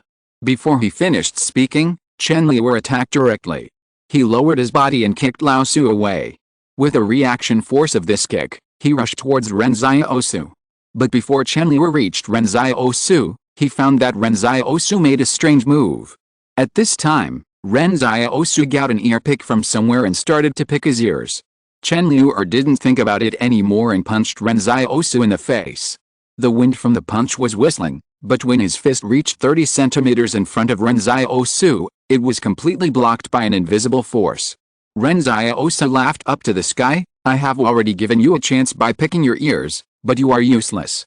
Ren Xiaosu was just standing there picking his ears as if to deliberately humiliate Chen Liuer, and then let the demon 1 foot away from him show his teeth and claws. No matter how the demon punched and kicked, it was useless. "Liuer, do you understand?" Ren Xiaosu restrained his smile and said seriously, "Your so-called god is nothing more than this. Let me ask you one last question. Do you know the gap between you and him?" Chen Liuer was already crazy, and even a little desperate in his heart. He had no idea what kind of ability Ren Xiaosu had. No matter how hard he tried, he couldn't break through the transparent barrier. It was like a child fighting with an adult. He lost before the other party made a move. This feeling was like being roasted on fire, and it was painful. It turned out that the power that he was most confident in was not worth mentioning. At this moment, Wang Yun upstairs took the time to look down through the window of the building, and saw Ren Xiaosu picking his ears in front of Chen Liuer, and Chen Liuer was helpless. The mountains and rivers surged between Chen Liuer's punches and kicks, and the ground was shaking, but the young man held the knife in one hand and remained motionless, and every word was heart-piercing. This scene was so shocking that Wang Yun was speechless. The image of Ren Xiaosu in his mind became extremely mysterious for a while. He couldn't figure it out. Did they say that there were only 2 demigods in the era of the rise of the gods? How could the real gods be missed? Exclamation mark. In fact, Ren Xiaosu didn't show any fighting ability, but the way he picked his ears was so scary. Who would pick their ears during a fight? Respect your opponent, okay? Exclamation mark. At this time, Chen Liuer had stopped attacking. He panted and asked, "Who are you and why are you so powerful?" Ren Xiaosu smiled and said nothing. "It's not that I'm strong, it's that you're too weak, not even 1/10,000th as strong as my apprentice." But Chen Liuer was not a fool. "Why are you still picking your ears? I understand, this is your ability, but you can't hurt the enemy." Ren Xiaosu stopped talking. When Chen Liuer saw his reaction, he immediately laughed even more happily. "So that's it, you're just being mysterious." Chen Liuer laughed up to the sky. As he was laughing, he accidentally saw Ren Xiaosu on the opposite side actually took out a black sniper rifle out of thin air. Boom! After the roar of the sniper rifle, Chen Liuer slowly lowered his head and looked at his chest. The golden chain mail on his body had been split by Ren Xiaosu before, and now, the gap has been hit by a sniper rifle and has a huge blood hole. Ren Xiaosu held the gun in one hand and dug his ear with the other. "Where is your knife?" Chen Liuer asked bitterly. Just now, the young man in front of him was holding a knife. How come it suddenly turned into a black sniper rifle? At this moment, Chen Liuer suddenly realized that the opponent repeatedly cut off the golden hoop and then broke the chain mail. Just for the moment of shooting, the bullet would no longer be blocked by anything else. To be on the safe side, Ren Xiaosu even used a black bullet that cost 100 thank you coins, just to kill with one shot. He knew very well that it was still unknown who would win in the long battle, because Chen Wuti was too strong, even his replica was so strong. But when Ren Xiaosu was still in the market town, he could fight to the death with his young body to kill the ruthless people in the town. Killing people never relied on brute force, but on using everything that could be used. Ren Xiaosu had discovered long ago that the skill of picking ears could resist all close-range attacks, even with weapons. Ren Xiaosu could not attack others with his bare hands or with weapons. However, Ren Xiaosu had a sniper, and sniping was not a close-range attack method. So when the enemy was in close combat, he could pick his ears and shoot at the same time, and remain invincible. Picking ears plus black sniping would make him invincible when facing close-range enemies. Moreover, the lethality of black sniping was extremely strong. The purpose of fighting was not to win, but to kill the enemy. I don't know why Ren Xiaosu could always develop such a strange combination of abilities, and it was also amazingly lethal. In Ren Xiaosu's opinion, if the enemy was not dead, then the victory was meaningless. Chen Liu sat on the ground in embarrassment and coughed up blood. Ren Xiaosu looked at the building silently. He didn't know where Si Liren had gone with a box on his back, and he couldn't see through the thick glass. Invincible, did you see it? Master helped you keep it this time. When you come back, you will find that the light is still there. It's still 6,000 words in 3 chapters, please give me a monthly ticket. Chapter 757 Underground Crisis. The battle with Chen Liu was something that Ren Xiaosu had expected a long time ago. Li Shenton and Yang Xiaojun had also guessed that there would be such a day. However, they probably didn't expect Ren Xiaosu to end the battle so quickly. Yang Xiaojun was the one who knew Ren Xiaosu best. She knew very well that although Ren Xiaosu was already very strong, he still had some difficulty facing Chen Wuti's replica. After all, Chen Wuti was too strong, so even his replica was enough to crush most of the extraordinary people in the world. It was just that Chen Liu's mind was not mature enough. It had only been a few years since he was replicated. No matter how much the fire company trained and instilled knowledge and ideas, there would be some flaws. In addition, Ren Xiaosu's methods were indeed strange, and most extraordinary people would be caught off guard when they met him, so Chen Liu's death became reasonable. Moreover, the monkeys and grandchildren summoned by Chen Liu actually rebelled. No, to be precise, it should be Chen Liu who rebelled, but the monkeys and grandchildren remained loyal, so Chen Liu was very confused. The scene of the monkeys and their descendants kneeling before Chen Wuti was too shocking for Chen Liu. That was his ability, but it was out of his control. He could tell whether it was real or fake. At this time, Li Shenton in the corridor whispered to Si Liren, I thought they were going to fight for 7 days and 7 nights. That would be so exciting. Then when my friend is in danger, I, Li Shenton, will come out and shout, Xiaosu, I'm here to save you. That would be so exciting. Si Liren turned her head and glanced at Li Shenton speechlessly. She found that this guy actually felt that he was not satisfied. Of course, Si Liren was not satisfied with it either. The 2 drama queens actually wanted the fight to last longer. After all, this kind of drama of clearing the sect should be very intense, with every punch to the flesh and life and death, which is refreshing and hearty. Ren Xiaosu, don't you think you fought too carelessly? But Ren Xiaosu himself certainly didn't think so. He was a very pragmatic person. Fighting for 3 days and 3 nights was certainly a relief, but wasn't the ultimate goal still to kill people? At this moment, Li Shen heard the exclamation in front of him. He and Si Liren had been walking at the end. Xiangkao and the others had already passed the corridor and arrived at the hall. The whole building is 15 stories high. This kind of building can be regarded as a landmark building in the fortress. In this holy mountain in the wilderness, it is particularly abrupt and eye-catching. But after they went upstairs, they found that there was actually nothing upstairs. Then it was Luolan who first found the entrance to the underground part of the building, and the others entered the underground. The style of the underground first floor is obviously different from that of the upstairs. The upstairs is like a traditional office building, with partitions and workstations, and there is nothing strange.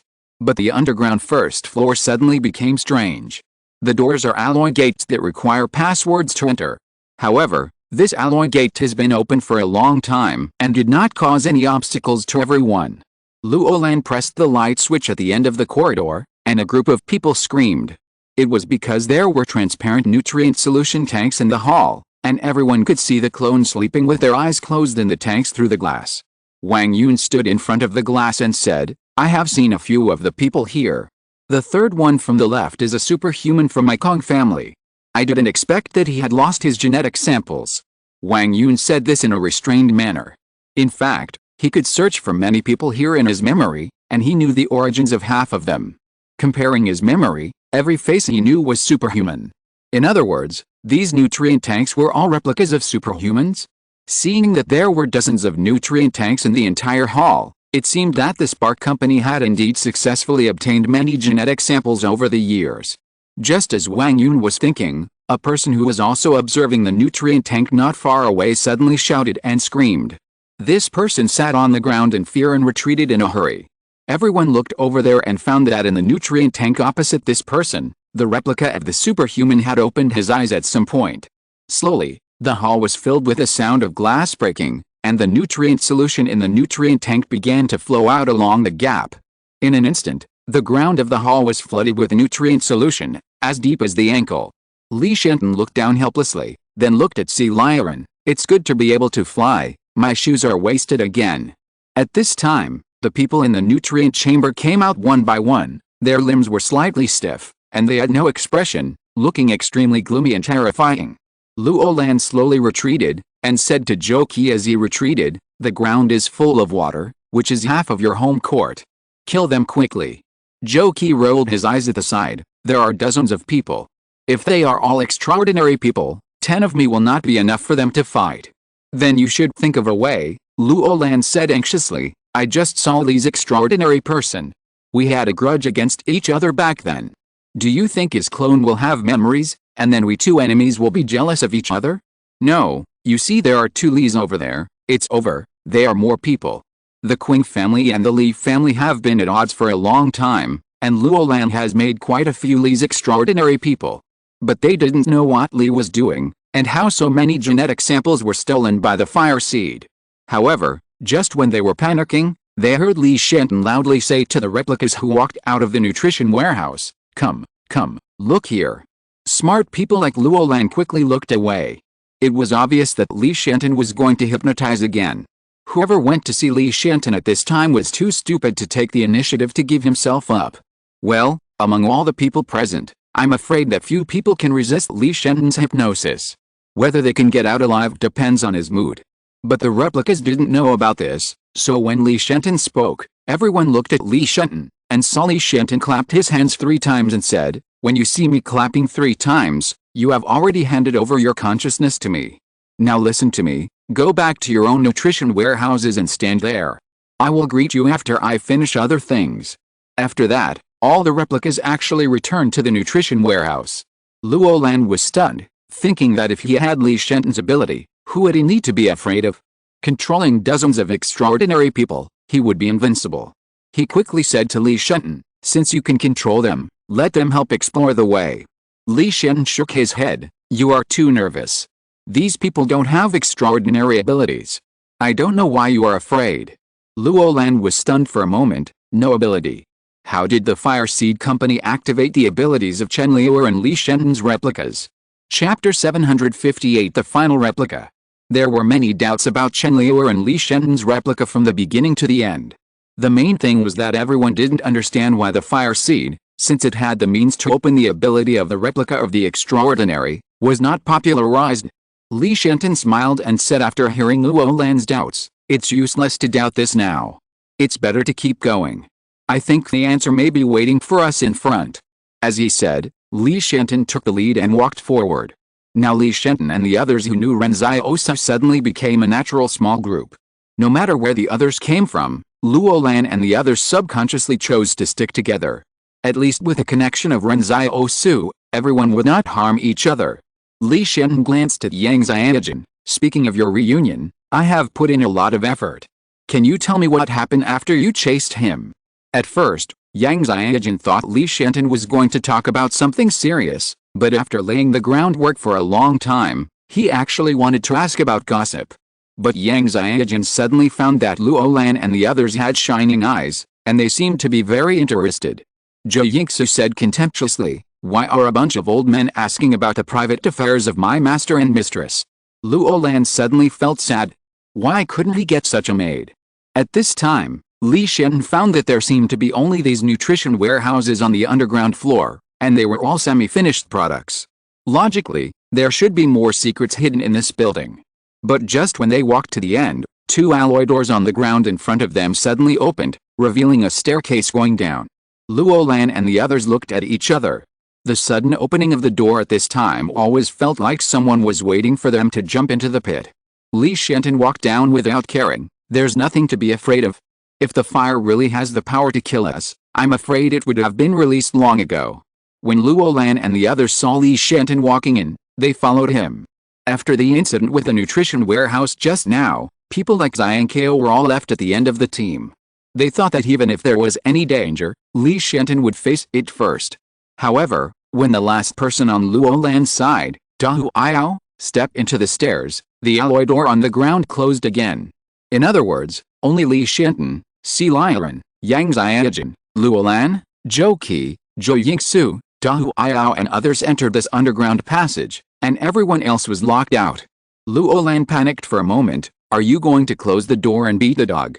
Li Shenton sighed. It's time to scold yourself. Just scold yourself. Don't drag us in, okay? Ahem, the words are inappropriate, Luo Lan said, but why did you lock us in? It's obvious that someone did it deliberately. As soon as these words came out, the lights on both sides of the stairs suddenly lit up. The technological walls and lights made people feel a sense of crisis. Someone at the end of the stairs said, because only you can hear what I want to say. Li Shenton became interested. I like this feeling of being treated specially. At this time, Yang Xiaojun suddenly found that Luo Lan and Zhou Qi beside him were stunned. The reason they were stunned was because the voice at the end of the stairs was too familiar. This time, it was Luo Lan who walked to the front. He walked down the long steps and looked at the familiar young man and the familiar white suit in front of him. Are you a replica of my brother? The replica in front of him, who looked exactly like Qing Zhen, smiled and nodded. Yes, I was born a year ago and stayed in the culture chamber for 3 months and grew rapidly to what I am now. Where did the gene sample come from? Luo Lan asked hurriedly. On the day he climbed the mountain road to become the master of the Qing family, he walked the long mountain road barefoot, and the snow was dyed red. It is not difficult to get his gene sample. By the way, let me introduce myself. My name is Qing Shen, the Shen of cautious, Qing Shen explained. Qing Zhen and Qing Shen, one word difference, have completely different pronunciations.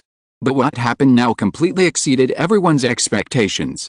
They thought about who would be replicated by the Fire Seed Company, but they didn't associate it with Qing Zhen, because Qing Zhen is not an extraordinary person. Others may still have doubts about this, but Luo Lan is very sure that his brother is really not an extraordinary person. Qing Shen looked at Luo Lan and seemed to have guessed his thoughts. Among the gene samples obtained by Spark Company, Qing Zhen is indeed the only ordinary person. Spark Company has never doubted that he is a superhuman. From the beginning of the replication, they just wanted to create a leader for Spark Company. Spark Company believes in the path they are taking from the bottom of their hearts. They firmly believe that they can use genes to change the future of mankind. They firmly believe that they can use genes to create a better world and society. If they only change others, it is just a hypocritical excuse, so their change starts from themselves. Not only did they create a new superhuman, they even chose a more courageous and wise leader for themselves. During this period, they observed many candidates and finally chose Qing Zhen and obtained Qing Zhen's gene samples. Spark Company has fought with many people, but only when facing Qing Zhen, they will feel powerless, as if Qing Zhen has thought of all their plans in advance. This is crazy for normal people, but the group of chief scientists of Spark Company are not normal people. This is not to create thugs and troops for themselves, but to create their own leaders. Luo Lan narrowed his eyes. Then what do you want to tell us? If Ren Xiaosu could kill Chen Liu for Chen Wudi, then Luo Lan could also kill for Qing Zhen and eliminate hidden dangers. But at this time, Qing Shen suddenly smiled and explained, don't worry, it's like this. In order to make me infinitely close to Qing Zhen, Hua's Hong Company collected all his relevant information for me to learn, hoping that I can become the same as Qing Zhen one day. But there are people in Hua's Hong Company who disagree with this, and some people are unwilling to hand over power to a replica like me, so I am under house arrest here by this group of people. The 11 people who just died outside were actually here to save me. What exactly do you want to say? Luo Lan frowned and was a little puzzled. Take me to Qing's, Qing Shen said seriously. Luo Lan asked, why? Because Qing Zhen and I both know what the Qing family will face in the future, and his plan needs me, Qing Shen said. In the process of studying Qing Zhen, I always find that I am just a replica. I want to surpass Qing Zhen, but I can't. Gradually, I began to admire him, and sometimes even felt that maybe I could help him complete his plan. Perhaps this is the meaning of my birth. Take me to see him, he will plan everything. Now I have to go to record the Fengyun Festival on Oriental Satellite TV, so the third chapter will be updated later. I will try to type out the third chapter as soon as possible on my mobile phone. Chapter 759 God's Blood. Chen Wudi's replica and Li Shenden's replica always want to prove that they can completely surpass the original body, and even want to replace the original body. But Qing Zhen's replica is too strange. After understanding the original body, he is willing to become a part of the original body's plan. To be honest, even Luo Lan may not know all of Qing Zhen's plans, but Qing Shen's replica seems to know a lot. Is the replica Qing Shen too special? Or is the original Qing Zhen too special? This feeling is like the fire company went through a lot of trouble to create a leader for itself, and then found that it actually helped Qing Zhen. Maybe it is because of what the replica Qing Shen has shown that he is under house arrest here. However, Luo Lan expressed understanding of the reaction of the fire company. Even if the fire company is full of scientists who are willing to show up for science, there will always be people who hope that power can be in their own hands rather than handed over to a leader they created. Therefore, the internal unity of the fire company is not there, and differences have long appeared. One side supports this plan, and the other side does not support it. The two sides even had armed conflicts, but the outside world is not aware of it. Luo Lan looked at the replica Qing Shen and said, how do I know if this is part of your plan? Qing Shen took out a fruit knife and cut a wound on the back of his hand. This is my mark, so you won't confuse the two of us. And, you all saw that the replica is actually incomparable to the original body, so you don't have confidence in him. As long as he knows my existence, I won't have any chance. The blood on Qing Shen's hand dripped onto the floor, and the underground space was extremely quiet. Luo Lan pondered over what the other party said, analyzing every detail. In fact, he also agreed with what the replica Qing Shen said. It was a foolish dream for the replica Qing Shen to come to the Qing family's territory and play better than his brother Qing Zhen. Everyone was just a little emotional.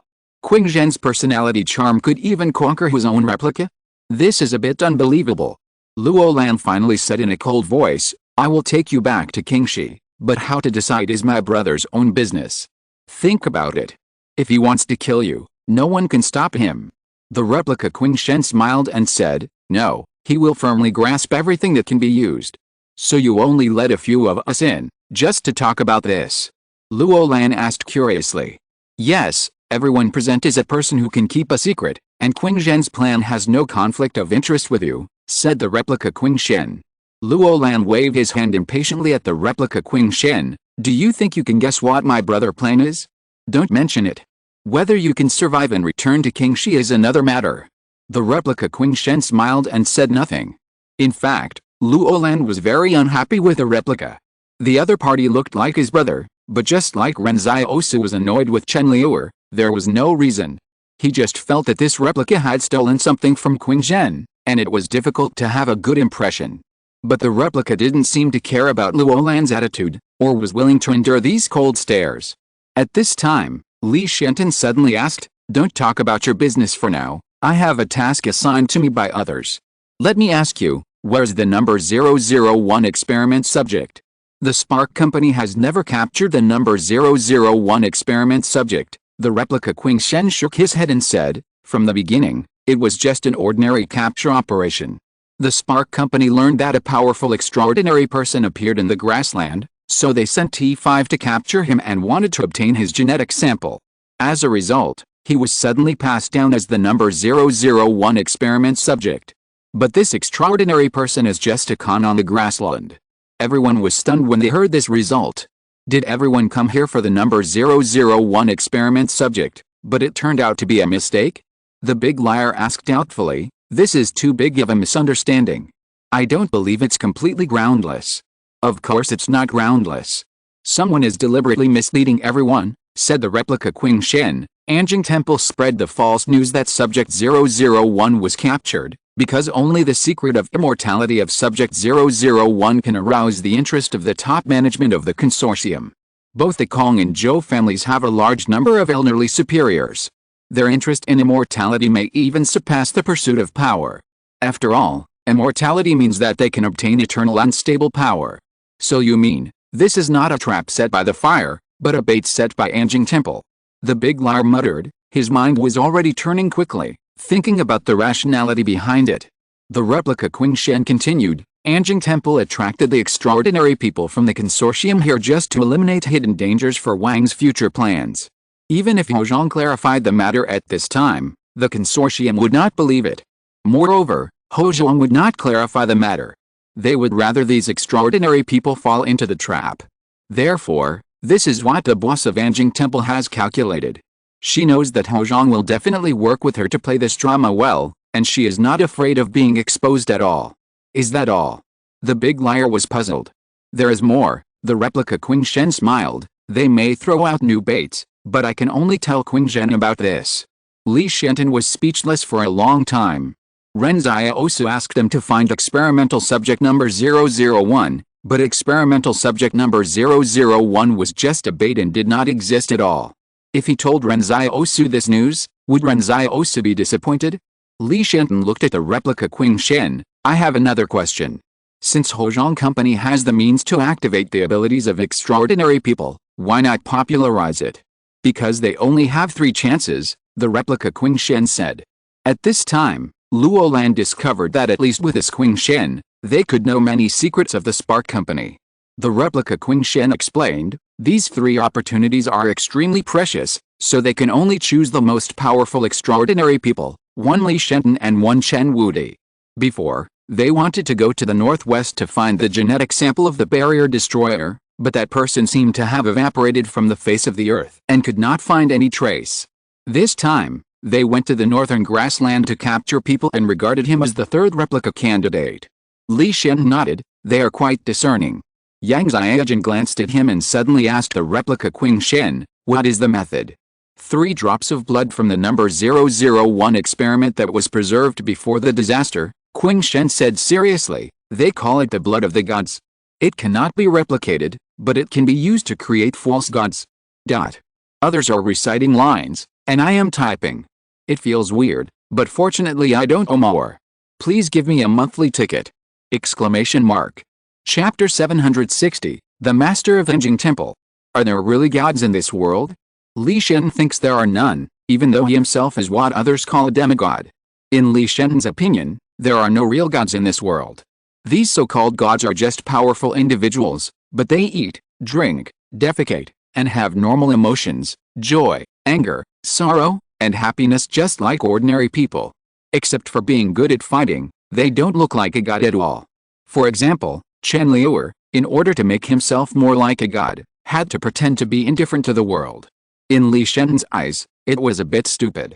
I don't know how the fire company usually fooled that fool. Now, the replica Qing Shen suddenly said that Chen Liuer and another replica were able to activate their extraordinary abilities entirely because of the blood of the gods. This made Li Shenton suddenly stunned. Are there really gods in the world? He looked at Qing Shen puzzledly. You said that was the blood of subject number 001? Left over from before the catastrophe? How long has it been since the blood deteriorated? The whole world was out of power when the catastrophe occurred. 99% of the electronic components were damaged. How did they preserve it? Qing Shen said, put it in a sealed container. It can maintain its activity on its own without any other preservation measures. I don't particularly believe it. Li Shen shook his head.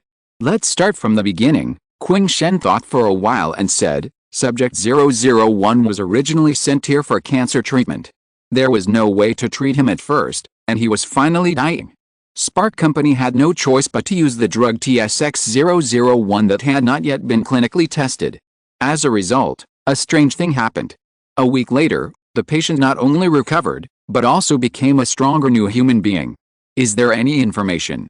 Luo Lan asked. If there is information, it will be more intuitive for us to see. No, the information was destroyed in the catastrophe, and we don't even know how to develop TSX-001. Otherwise, Spark Company would not have taken so many detours for so many years, Qing Shen said. However, before the catastrophe, someone sent the blood sample of subject 001 to laboratory 009, and Spark Company discovered this blood sample in laboratory 009 a few years ago. What's more strange is that this blood sample is more than 200 years away from the catastrophe, and there are no corresponding protection measures, but to this day it can still remain active in extremely harsh environments. Qing Shen remembered that he had read a short text record, which was a clinical manifestation of subject 001 after taking the drug. The text said that the eyes of subject 001 turned into the shape of stars, and could switch between human pupils and animal pupils in an instant. Moreover, he began to see things far away, could hear whatever he wanted to hear, could change other people's thoughts, and even almost dissipated, becoming a kind of will of this world. But it seemed that subject 001 stopped dissipating by himself, and then fell into coma. Qing Shen thought, how else can such a new human be explained except by gods? Then since this TSX-001 drug works, why didn't the other subjects get cured, but turned into monsters instead? Luo Lan asked in confusion. At this time, Qing Shen looked at Luo Lan seriously and said, this is the uniqueness of subject 001. It is because only he can truly complete the transformation that he is called a god. The reason why Spark Company is so confident that their genetic technology can change humans is because they have really created gods with their own hands. What surprised Spark Company was that although they had succeeded, the world played a big joke on them and a disaster struck. If it weren't for this disaster, they should have opened up a whole new world. Subject 001 is the key to their new world. However, it doesn't matter if Subject 001 disappears. Spark Company thinks that since they can create a Subject 001, they can also create a second one. But this wasted time is countless years. Spring goes and autumn comes. The young scholar turns into a white-haired old man in the blink of an eye, but this road seems to never end. Spark Company must admit that Subject 001 is actually an accident, not how powerful their spark is. Luo Lan pouted, we don't even know what the number 001 experiment looks like. How can we find him? Even if this person stands next to you, you may not recognize him. Let's go. The replica Qing Shen looked at everyone, it's already chaotic outside. It's a good opportunity for us to leave. Qing Shen found a set of clothes and wrapped himself up tightly, as if he was afraid that others would see his appearance. Luo Lan pouted, it's wrapped quite tightly. Qing Shen smiled, there are too many people who want to kill your brother. I'll look like him, so I have to be careful. Luo Lan said unhappily, why do you sound so awkward? But don't worry, no one can kill him. Qing Shen smiled and opened the door and stepped onto the stairs. At this time, the people outside had already left the building and wanted to search other buildings to see if they could find any valuable information. Wang Yun ran to the building. He saw that there was a special distribution box outside the building, which meant that the electronic equipment and servers of the fire company were likely stored here. But before he could get close, he saw a puff of black smoke suddenly float out of the building. The black smoke flew away in the air, but it could no longer move after flying 5 or 6 meters. Wang Yun sneered, Wang Wenyan, are you still not coming down? I finally caught you this time. In the Battle of Luocheng, Wang Wenyan of the Wang family, as the head of intelligence, killed a large group of people from the Kong family and Zhou family. Now the other party appeared here, it must be for extremely important intelligence, right? But others may not be able to deal with this Wang Wenyan, but his ability, Wang Yun, is naturally Wang Wenyan's nemesis. Wang Wenyan's ability is to turn into a cloud of black smoke, and there is no hindrance to enter and exit anywhere, even a pinhole-like gap, and he can also enter and exit. And Wang Yun's ability is to control the air. I saw the black smoke constantly changing its shape in the air, but it could never break free from the cage imposed on him by Wang Yun. The next moment, Wang Wenyan fell to the ground and showed his true form, and a hard drive also fell out of Wang Wenyan's pocket, extremely embarrassed. Wang Yun sneered, Wang Wenyan, you probably didn't expect that this day would come. Anyone who kills someone from the Kong family must pay with his life. As he spoke, he picked up the hard drive on the ground and was about to kill someone, but at this moment, more than a dozen small paper cranes fell from the sky. Wang Yun's pupils suddenly shrank and his body quickly retreated. The Lord of Anjing Temple was here in person, and he, Wang Yun, was no match for him. However, those paper cranes did not attack him, but turned around and flew away. Wang Yun turned around and looked again, and Wang Wenyan had disappeared without a trace. There are still 2 chapters to come in the evening. I am now on the high-speed train on my way back. I was delayed for some time. Sorry. Chapter 761 3 Things. Wang Yun stood there with an uncertain expression. The change happened so fast that he couldn't tell what the other party's intention was. But Wang Yun looked at the hard drive in his hand. Apart from other things, this thing was something he had taken from Wang Wenyan. Wang Wenyan was a man who would not give up until he saw the rabbit.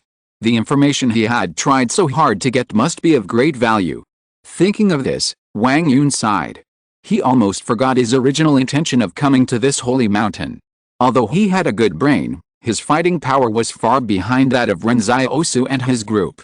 This made Wang Yun a little unsure about where to go in the future. Now, he looked at the hard drive in his hand. At least he could have an explanation when he returned. As for whether he could take the position of Lieutenant General in charge of the intelligence system, it would depend on whether the things in the hard drive were important. However, Wang Yun still had a layer of haze in his heart. Wang Wenyan and the master of Anjing Temple gave up the hard drive too quickly, which made him a little uneasy. Because he suspected that there was something wrong with the hard drive. But just like how the fire company cooperated with Yang Anjing in acting, Yang Anjing was not worried at all that Wang Yun would throw away the hard drive, even if it really had problems. Yang Anjing had long understood Wang Yun's situation. If he left the Holy Mountain empty-handed, he would not only fail to become the head of the intelligence system, but also face the pursuit of the other 2 competitors. At that time, life and death would be a dilemma. Just as the replica kingdom concluded, looking at the actions of Anjing Temple, when it wants to act with you, it never worries that you will not cooperate. Occasionally, the replica kingdom would wonder, is the master of this Anjing Temple really a woman? Wang Yun looked at the hard drive in his hand.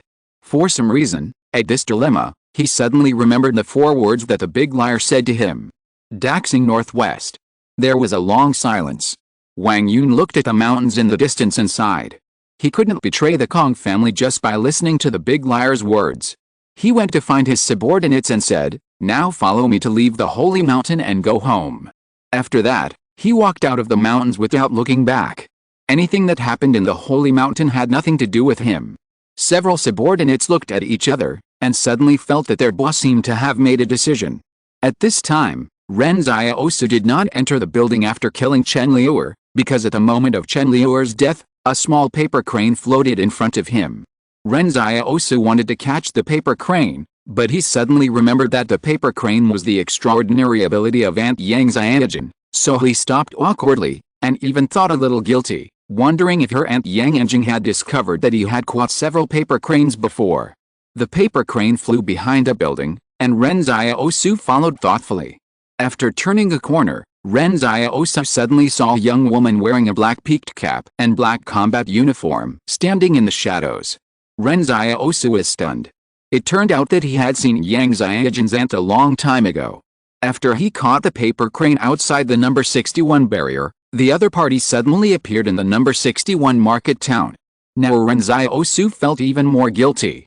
So the other party was going to catch him at that time, but the storyteller covered for him, so the other party didn't catch him.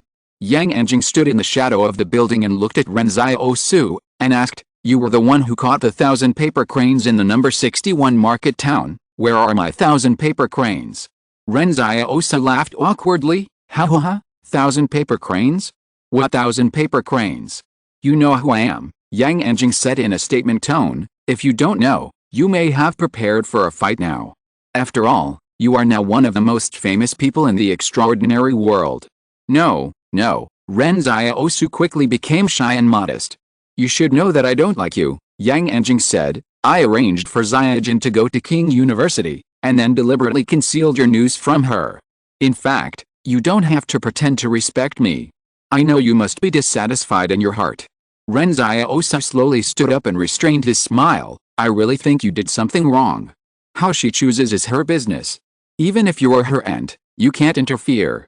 Yang Anjing smiled and applauded. "This is the momentum that a barrier destroyer should have." Ren Xiaosu muttered in his heart, "How did he become a barrier destroyer?" He thought for a while and said, "What do you want to talk to me about this time, aunt?" The way you shamelessly call me aunt directly makes me think you are a little cute, Yang Anjing said. Just tell me if you have anything to say. After all, you are Yang Xiaojin's aunt. It would be best if you agree to a relationship. I don't want to embarrass her, Ren Xiaosu said. Okay, I have to leave too. After the trip to the Holy Mountain, you two will help me do 3 things at Barrier 61, and I will not stop you anymore, Yang Anjing said. I don't mean to threaten you. It doesn't matter if you don't come.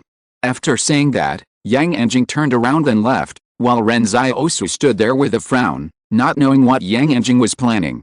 At this time, Ren Xiaosu's impression of Yang Anjing was no longer that of a pure elder or woman, but a scheming man, who played a pivotal role in the power vortex of the Central Plains. Go? Or not? Ren Xiaosu thought that he should discuss this matter with Yang Xiaojin. At this moment, the entire experimental base of the Spark Company seemed to have become a treasure house, and people were tirelessly searching various buildings, trying to dig out valuable information from them. At this time, after Li Shenton and his team met up with Ren Xiaosu outside, the replica Qing Shen led everyone onto a path and quickly walked out of the Holy Mountain. Ren Xiaosu asked anxiously when he didn't see Yan Luoyuan, "Where's the number 001 experiment subject?" As a result, Ren Xiaosu realized after Luo Lan explained that the trip to the Holy Mountain was just a joint play between Anjing Temple and Fire Seed. This made Ren Xiaosu a little speechless for a while. He had wasted so much time and risked his life to come in, only to find out that it was just a misunderstanding. But he came to find Yan Luoyuan. You guys can just make a misunderstanding, but how can you delay him from finding Yan Luoyuan? In just a moment, Ren Xiaosu had the urge to destroy this Holy Mountain. Ren Xiaosu looked at Yang Xiaojin and whispered about the encounter with Yang Anjing. Do you think we should go? Yang Xiaojin thought for a while and said, it's up to you to decide whether to go or not. You don't have to make a decision against your will because of my existence. No one can threaten you with me, because I won't change my attitude towards you because of other people's attitude towards you. Ren Xiaosu was a little emotional. The more Yang Xiaojin cared about him, the more he didn't want Yang Xiaojin to be embarrassed. The high-speed train is about to arrive. I will go home and write the 3rd chapter. If you're listening to this novel on a channel other than Fanfic World, it means they downloaded and uploaded it without effort. We cordially invite you to visit our channel, Mundo Fanfic Novelis. There you'll find the original version of this story and you can explore many other novels of various genres. We're waiting for you to immerse yourself in a world of incredible novels. Chapter 762, Granting Disaster. On the northern grassland, Yan Luoyuan sat in the big tent of the royal court and listened to Hassan's words. He listened quietly, as if thinking about something. Hassan knelt down and said, during this period, the 2 tribal leaders we have newly recruited have also surrendered. They have donated half of their cattle and sheep to the royal court. Master, please take them with you on this trip south. Yan Luoyuan smiled and said, you two have a good idea. The Fulu tribe and the Chiudun tribe were defeated by the Pulang tribe. They even lost their weapons and horses. How many cattle and sheep can be left? Dozens of heads, Hassan said in a low voice, and then he lowered his head even more. Master, the Fulu tribe and the Chiudun tribe had a good relationship with our Chujin tribe in the early years. They helped us a lot when we encountered blizzards in the past. This time I acted on my own. Please punish me. Not really. Yan Luoyuan took out a map and looked at it, saying, you are my right cavalry king now, and you can still decide on such trivial matters. If they want to go south with us to hunt for grass and valleys, then take them with you. The royal court is just being established, and it is a time when we are short of talents. Go and tell Deputy Lu Hong and Chu Dunmoy that what my royal court needs are warriors. If they are cowardly and afraid of fighting on the way south, they can just herd sheep in the future. Hassan was overjoyed. Master, don't worry, I will tell them. As long as he is a normal person, who can be selfish? Hassan is on good terms with those 2 tribes. Now that he has met the heroic master, he naturally hopes that his friends can also be favored by the master. Moreover, there are now 8 tribes under the royal court who have surrendered. Although Hassan has been named the right cavalry king, the tribe in his hands may not be as strong as these other tribes. Hassan also needs help to maintain his authority as the right cavalry king. Where there are people, there will be rivers and lakes, and where there is power, there will be politics. Hassan is not good at these, but he can learn to be good at them slowly. In the future, the entire grassland will become the master's territory. What a vast grassland it is. Even Hassan would feel warm in his heart just thinking about it. Yan Liwen looked at Hassan with a smile. It's okay to have some small ideas, but you must tell me in advance next time. Also, don't play any word games anymore. This word game refers to offering half of the cattle and sheep, but in reality there are only a few dozen. Playing word games, 10 nomads are not as good as one southerner. When Hassan heard what Yan Liwen said, he quickly knelt down. Master, please believe that Hassan will never dare to do it again. Well, how are the baggage preparations? Are the other tribes ready? Yan Liwen asked. My Guizhen tribe has already prepared everything, and the other tribes have been ready for a long time. But someone asked Hassan to ask you if you need to prepare food for the wolf pack on the road in advance. Hassan asked. No, they are much better off than you. If you have time to worry about them, you might as well worry about yourself, Yan Liwen replied, but tell them that this time I want to see if they are brave in battle. Don't always rely on the wolf pack. If the men on the grassland learn to rely on others, they will lose their last bit of blood. Go, I have chosen the route, but you must wait for the Pulin and Hegu tribes to go first. Now, the chaos on the grassland has gradually subsided. Because of the capture of the Khan, there were constant disputes on the grassland, and everyone wanted to be the new king. As a result, dozens of tribes that were originally held together by the Khan suddenly fell apart. But now, only Yan Liwen's royal court, the Pulin tribe, and the Hegu tribe are left. Around these three forces, there are dozens of small tribes attached to them, and they are still watching. For example, the tribes incorporated by Yan Liwen, as well as the tribes incorporated by the Pulin and Hegu tribes. Gradually, some people on the grassland have been saying in private that what the small tribe wants is to be well fed and clothed and not to be bullied. After this blizzard, the small tribe suffered heavy losses and may not survive the next winter, so they must seek changes. So where can these losses be made up? Of course, the south. So everyone thought that whoever of the three families can lead everyone to the south to fight for the Grass Valley will be the real new master of the grassland, otherwise they can only be regarded as a show of force. The grassland tribes have never been truly united, and they will follow whoever has the bigger fist. Therefore, now the three forces are ready to go south. Winter is almost over, and the ice on the river has begun to disintegrate gradually.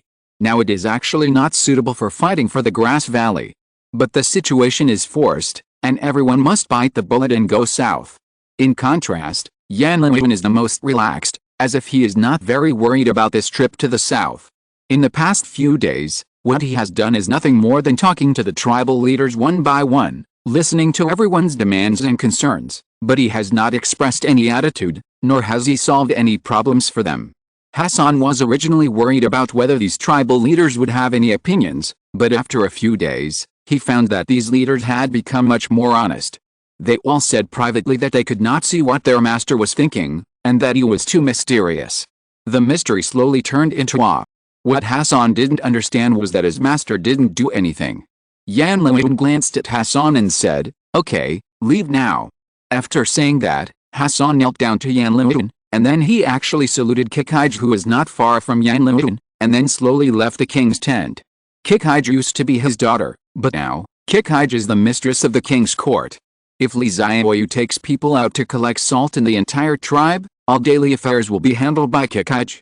Therefore, half of Hassan's expectations for the future are actually on his daughter. When the master controls this huge grassland, how could there be no place for him, Hassan? Hassan thought that he must quickly explain to the leaders of the Fulu and Kiuden tribes that they must behave well on the way south and must not let other tribes stand out too much. After Hassan left, Yan Liwen looked at Kikaij. "Will you feel uncomfortable when your own father salutes you?" Kikaij was silent for a long time and said, "My mother told me that you will get used to it sooner or later." Yan Liwen laughed. "Your mother is right. Although I think this is a bit inhumane, you must understand that all this is inevitable." Kikaij changed the subject. "Are you really going to take them south? But I saw you driving the wolves to the west the day before yesterday. Let them go to the west to find new pastures. After they come back from the south, the Central Plains will definitely have an extreme reaction. Now is not the time to confront them head-on. But they will be back in 2 days. After I leave, no one will protect you and Sister Xiaoyu. I can't go south with peace of mind," Yan Liwen said. "But there are no wolves around you. Will you be in danger?" Kikaij said nervously. "No, Yan Liwen replied.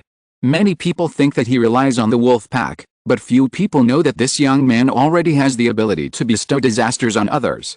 If he had not come to the north, he should have been one of the demigods in the era of the rise of the gods. Kikij asked again, will you kill a lot of people? Yan Liwen looked at the blue sky outside the big tent. He did not answer this question. Come comb my hair. Kikij took the comb and sat behind Yan Liwen obediently. She knew that every time she was about to kill someone or killed someone, Yan Liwen would ask her to comb her hair. I finally finished writing 3 chapters and I can finally take a break. I took a look at everyone's comments on the previous chapter. By the way, there will definitely be people you like in the book, and there will definitely be people you hate. This is all very normal. After all, this is a complete story. Chapter 763 Believers. Sister Xiaoyu is back.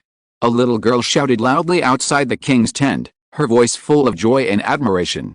Kikij, who was combing Yan Liwen's hair, also had her eyes lit up, and she suddenly found that Yan Liwen, who was sitting in front of her, suddenly relaxed, and her muscles were no longer as tense as before. It seemed that in the entire grassland, only Sister Xiaoyu could make the young hero feel at ease. Go and see what Sister Xiaoyu brought back for you this time, Yan Liwen said. Kikij was still young and playful, so she smiled and rushed out of the king's tent when she heard this. Now there are hundreds of warriors in the entire tribe who worship Yan Liwen as a god, and Yan Liwen did not keep any of these people by his side, and sent them all to Sister Xiaoyu to command. To say that they are the commanders is actually to let them protect Sister Xiaoyu's safety. For Yan Liwen, if Sister Xiaoyu is gone, there is nothing to miss about this grassland. This is his and Sister Xiaoyu's home. As long as the power of the royal court is stable, they will no longer need to look at anyone's face or suffer anyone's cold eyes. Every time Sister Xiaoyu returns from going out, she will ask the warriors in the tribe to catch some cute little animals, on the one hand to try to raise them in captivity, and on the other hand to make the children in the tribe happy. During this period of time, the tribes surrounding the big tent have become more and more in awe of Yan Liwen, but everyone can't help but love Sister Xiaoyu, a gentle southern woman. With more tribes surrounding the royal court, conflicts will arise from time to time. For example, you stole my sheep and he stole my cow. Such trivial matters can set off a bloody storm on the grassland in minutes. Sister Xiaoyu is the person who handles these things. She is always fair and never biased towards anyone or protected anyone. Over time, Sister Xiaoyu unexpectedly won the love of everyone. Everyone likes to find her to solve any trivial matters. If Yan Liwen used absolute strength to maintain the power of the entire royal court, then Sister Xiaoyu is probably the lubricant between these tribes. Of course, this is also the reason why Yan Liwen's court is more stable. Other tribes don't have a god like Yan Liwen. Those prophecies and disasters that seem like miracles are really unpredictable. The nomads on the grassland really believe in this. Therefore, Yan Liwen now has a large number of believers. Every morning, they will kneel and kowtow to the king's tent 100 times before starting their day. This way of maintaining power seems to be more solid. The heads of those tribes see that their people regard Yan Liwen as a god. They really have no way to deal with it. Moreover, 2 heads themselves are believers of Yan Liwen. Yan Liwen remembered that Ren Xiaosu once said that using divine power to stabilize the regime may not be the most stable, but it must be one of the fastest ways to achieve results. Just when Yan Liwen was distracted, the royal tent was suddenly opened, and the cold air outside blew in. There was only one person in the entire royal court who dared to come in without saying hello. He looked up and smiled. Sister, where did you go this time? I have good news to tell you. I found a new salt pond behind Guangzhou Mountain in the northwest. Sister Xiaoyu sat down next to him with a smile. Now, the salt problem of the entire tribe has been solved. Yan Liwen smiled and nodded. This is a good thing. But Sister Xiaoyu suddenly found that Yan Liwen did not seem surprised by this. She suddenly hit Yan Liwen on the shoulder. It was you who made her wish again, right? Next time you act more cheerful, otherwise I won't have any sense of accomplishment. Yan Liwen screamed in pain after being hit. It hurts so much. Sister, please be gentle. Since the last time Yan Liwen killed someone, Sister Xiaoyu suddenly often joked with Yan Liwen, and even hit her brother occasionally like a real sister. This made Yan Liwen's followers a little overwhelmed, and they could only respect Sister Xiaoyu more and more. But Yan Leiyun knew very well that Sister Xiaoyu did this not to raise her status in the eyes of others, but because she didn't want him to be so dull all the time. Every time he felt that he was about to slide into the abyss, Sister Xiaoyu would hide him and pull him back from the edge of the abyss. Let his divinity return to humanity. Therefore, Sister Xiaoyu deliberately made herself look more lively and cheerful in order to influence Yan Leiyun. At this time, Yan Leiyun was still screaming in pain, and Sister Xiaoyu rolled her eyes. Okay, stop pretending. I want to ask you something. Why don't you touch Kikaj? Sister, why do you suddenly ask this? Yan Leiyun asked after a silence. The girl came to me and asked me aggrievedly if she was not pretty. I said no. Kikaj is the most beautiful girl in the royal court, even more beautiful than Sister Xiaoyu. Sister Xiaoyu said with a smile. Then she asked why you didn't touch her even though she already lived in the royal court. Sister, I'm still young, Yan Leiyun said in a low voice. Come on, Sister Xiaoyu said, there are many married people your age in our town, and many of them have children. But I don't care about your affairs, just make your own decision, so you don't think I'm nagging.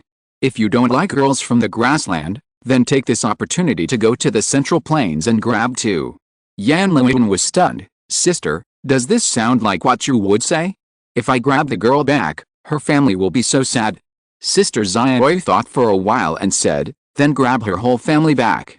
As they talked, they both laughed. In fact, Yan Leiyun knew that Sister Xiaoyu was just joking, and Sister Xiaoyu also knew that Yan Leiyun would not do such a thing. However, after a joke, Yan Leiyun obviously felt that his mood was much brighter. Sister Xiaoyu was busy in the big tent. I will pack all your things. I will let Kikaj take care of your daily life on the way. I will feel more at ease if she goes. Others don't know what you like to eat. Yet, Yan Leiyun nodded. She should also want to see what the Central Plains looks like. Sister, I may kill many people in the Central Plains this time, maybe more than I imagined. Sister Xiaoyu paused in packing, then come back early. Sister will cook porridge for you. You can bring back some pickles from the Central Plains. After all, porridge tastes better with pickles from there. Sister Xiaoyu answered the question irrelevantly, as if she was deliberately avoiding the question. At this moment, Hassan's voice sounded outside. Master, your mask is cast. Can you try it? Chapter 764 Wang Yun's Dispute. Visor. Sister Xiaoyu was stunned for a moment when she heard what Hassan said. Why do you want to make a visor? Yan Leiyun looked at Sister Xiaoyu and smiled. Because I am too young, I often lack dignity, which may have an impact on the stability of the power of the royal court. In fact, he didn't say the other half of the sentence. Gods need mystery. Since the grassland needs a god now, he will give the grassland people a god. Sister Xiaoyu looked at Yan Leiyun and hesitated to speak. In the end, she just straightened Yan Leiyun's collar. I'm going to tell Kikaj about the road. You have to come back safely this time. As long as you are safe, nothing else matters. Well, Yan Leiyun nodded. After that, Sister Xiaoyu went out, and Hassan came in respectfully and handed the black visor in his hand to Yan Leiyun. The black mask was engraved with a green face and fangs, which looked solemn and majestic. Yan Leiyun looked at Hassan and said, I am very satisfied. You can go and do your work. After Hassan left, Yan Leiyun took the mask in his hand and looked at it for a long time, but finally sighed and put it aside. The sound of horse hooves came from outside the big tent. Someone jumped off the horse and knelt on one knee outside the big tent. Master, there is a messenger who claims to be from the Qing family outside. He said he brought you what you need most. Yan Leiyun smiled. Although he didn't know what the smart man Qing Zhen would send him, he estimated that he should be able to set off to the south. Outside the Holy Mountain, Wang Yun, the director of the Second Intelligence Department of the Kong family, was rushing to the black market in the south. Before he arrived at the black market, he saw someone camping 40 kilometers north of the black market. The camping method was so familiar. When he got closer, Wang Yun was shocked to find that even the troops setting up camp were so familiar. Aren't these the more than 200 brothers under his command? How come they are here? Exclamation mark. The spy in charge of guarding outside the camp saw Wang Yun and immediately came out of the woods, shouting with great joy, Commander, you are back. The spy looked at the other brothers around Wang Yun and found that none of them died. He was even happier. It seemed that his leader's operation was very smooth this time, and even no casualties occurred. Wang Yun was confused when he saw the camp, Didn't you go into the mountain? Didn't you follow me? The more than 200 brothers who rushed out of the camp were also confused. Commander, didn't you ask us to retreat? We found the mark you left. At this time, Wang Yun almost vomited blood. This was probably the biggest mistake he encountered after entering the intelligence system. He knew that the brothers would not lie. Someone must have changed the mark he left, which led to the retreat of all the brothers. He only had one thought in his mind now: who the hell did this? Question mark. You are so wicked. But Wang Yun didn't have time to think about these things now. He said, go back to Kong's with me immediately. Don't trust anyone in the other intelligence systems along the way.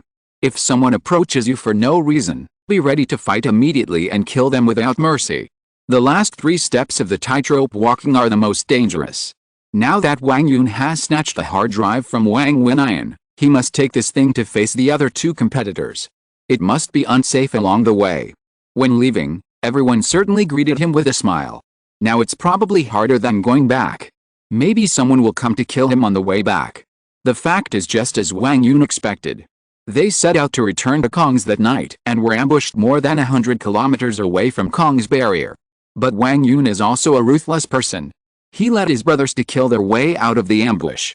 Fortunately, the other party probably didn't expect Wang Yun to be able to escape from the holy mountain unscathed, and none of his subordinates died.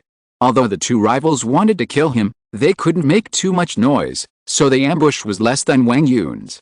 Wang Yun suddenly felt a little grateful to the person who had betrayed him. At least the other party had tampered with the mark, allowing him to preserve all his strength. When they arrived at the Kong's fortress the next day, the soldiers at the gate seemed to have been ordered to check them, and deliberately delayed Wang Yun from entering the fortress. The commander of the guard at the gate of the fortress said in embarrassment, Commander Wang Yun, we are also following orders. You just need to come in 3 days later. At this moment, Wang Yun suddenly realized that the position of the head of the intelligence system might have a result. No, he couldn't just sit there and wait for death. Wang Yun frowned and whispered, I don't know who instructed you, but have you ever thought about how dangerous it would be for you if you were involved in the dispute over my intelligence system? Your name is Jin Yuan, right? You live at number 76 Dayang Street. You have a wife and a daughter. You also keep a woman on Zixing Street. She gave birth to a son for you last year. I remember that your father-in-law still has many old subordinates in the army. Your position as company commander is also thanks to your father-in-law. How do you think he will deal with you if he knows you cheated? The year before last, you got into a fight after drinking and ended up beating someone to death and didn't pay any compensation. You also took your soldiers to other people's homes to threaten the personal safety of the victim's family. Do you think these things are enough to bring you to a military court? Wang Yun's memory was so terrible that he accurately said the other party's specific information just by seeing Jin Yuan. Jin Yuan's face turned pale instantly. Sure enough, people in the intelligence system were not people he could mess with. Moreover, Jin Yuan suddenly realized that Wang Yun seemed to have calculated that he would be blocked from entering the city, so he had caught their handle before leaving, just to be able to enter the city safely at this time. Wang Yun is not an ordinary person. How could he not have thought of this day when he left Kong's? Jin Yuan struggled for a long time, and suddenly turned to his soldiers and said, open the door. Wang Yun was relieved immediately. He smiled at Jin Yuan and said, there will be a generous reward. As he said that, he led the team into the city. The first thing he did was not to find Kong Donghae to report his work, but to go directly back to his safe house in Kong's to see what was in the hard drive. But when he saw the contents of the hard drive, he was shocked. Wang Yun had never thought that what he had robbed was so important. Prepare a car for me, Wang Yun said to his subordinates. I want to go to the secret prison and interrogate the people of the Spark Company who are secretly detained. If the contents of this hard drive are true and valid, then the Spark Company will be vulnerable in front of Kong's. Moreover, he, Wang Yun, will also sit firmly on the throne of the head of the intelligence system, and others are not qualified to compete with him at all. Wang Yun didn't expect that Wang Wenyan actually gave him a great gift. However, he had to try it himself and confirm it before he could present it. Eat a meal, there will be another update later. Chapter 765, Ascendance. Almost at the same time when Wang Yun entered the city, many bigwigs of the Kong family knew that he was back, so these bigwigs were just watching the fun, waiting for Wang Yun to start a life and death struggle for power with the other 2 competitors. The power struggle in the intelligence system has been going on in the Kong family for nearly a month. Kong Donghae had originally revealed to his confidants that he would decide who would take this position within 3 days. As a result, Wang Yun suddenly came back, which added a lot of excitement to this drama. Some people said that when Wang Yun came in from outside the city, he was still covered in blood. But to everyone's surprise, Wang Yun did not go directly to see Kong Donghae, but entered his own safe house first, and then went straight to the secret prison of the Kong family. Even Wang Yun's competitors didn't know what he was doing. Wang Yun seemed to be abnormal in every way when he came back this time. The director of the Intelligence Division once sat in his office and asked his subordinates, "Did you see who Wang Yun brought back?" At this time, everyone was more concerned about whether Wang Yun had caught Subject 001. Kong Donghae was a little old. If Wang Yun brought back Subject 001 at this time, he would probably become the most competitive candidate in an instant. The subordinate thought for a while and replied, "We have surveillance here, and we didn't find that he brought anyone back. But it is also possible that Subject 001 hid in the crowd and put on his uniform from the Intelligence Division too, so it is difficult to confirm." The director of the Intelligence Division once smiled and said, "Subject 001 should be very powerful.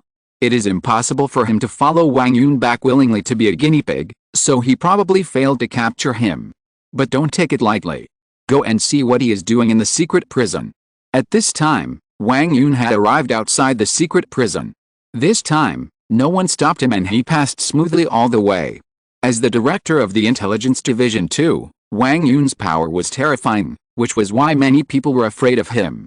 Wang Yun's subordinate said, "Sir, the people from Huazhong have been taken out of the prison.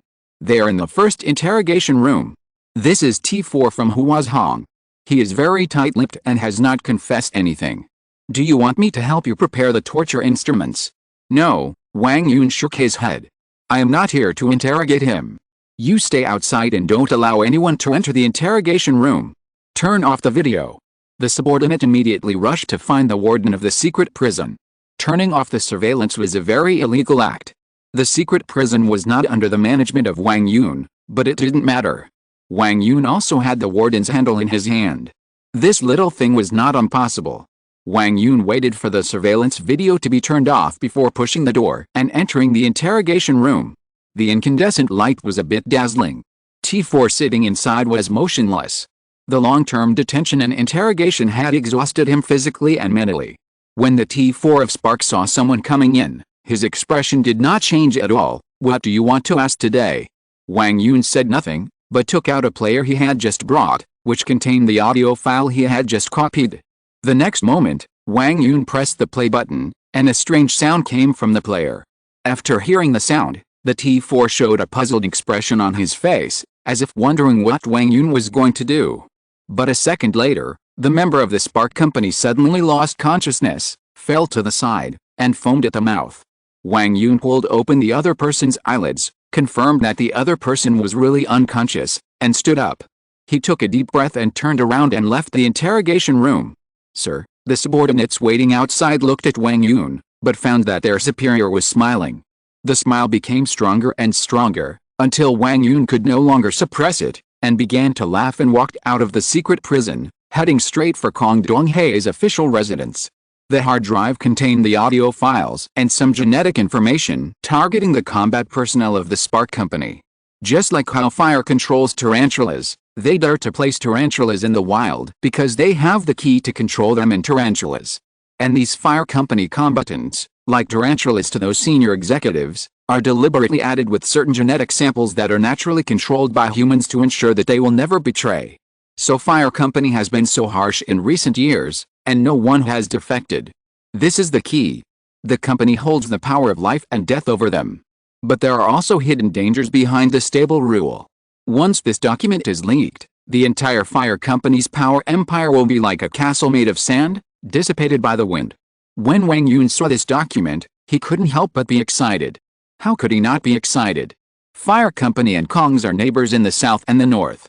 The secret friction between the two sides has lasted for many years, and each side covets each other's resources.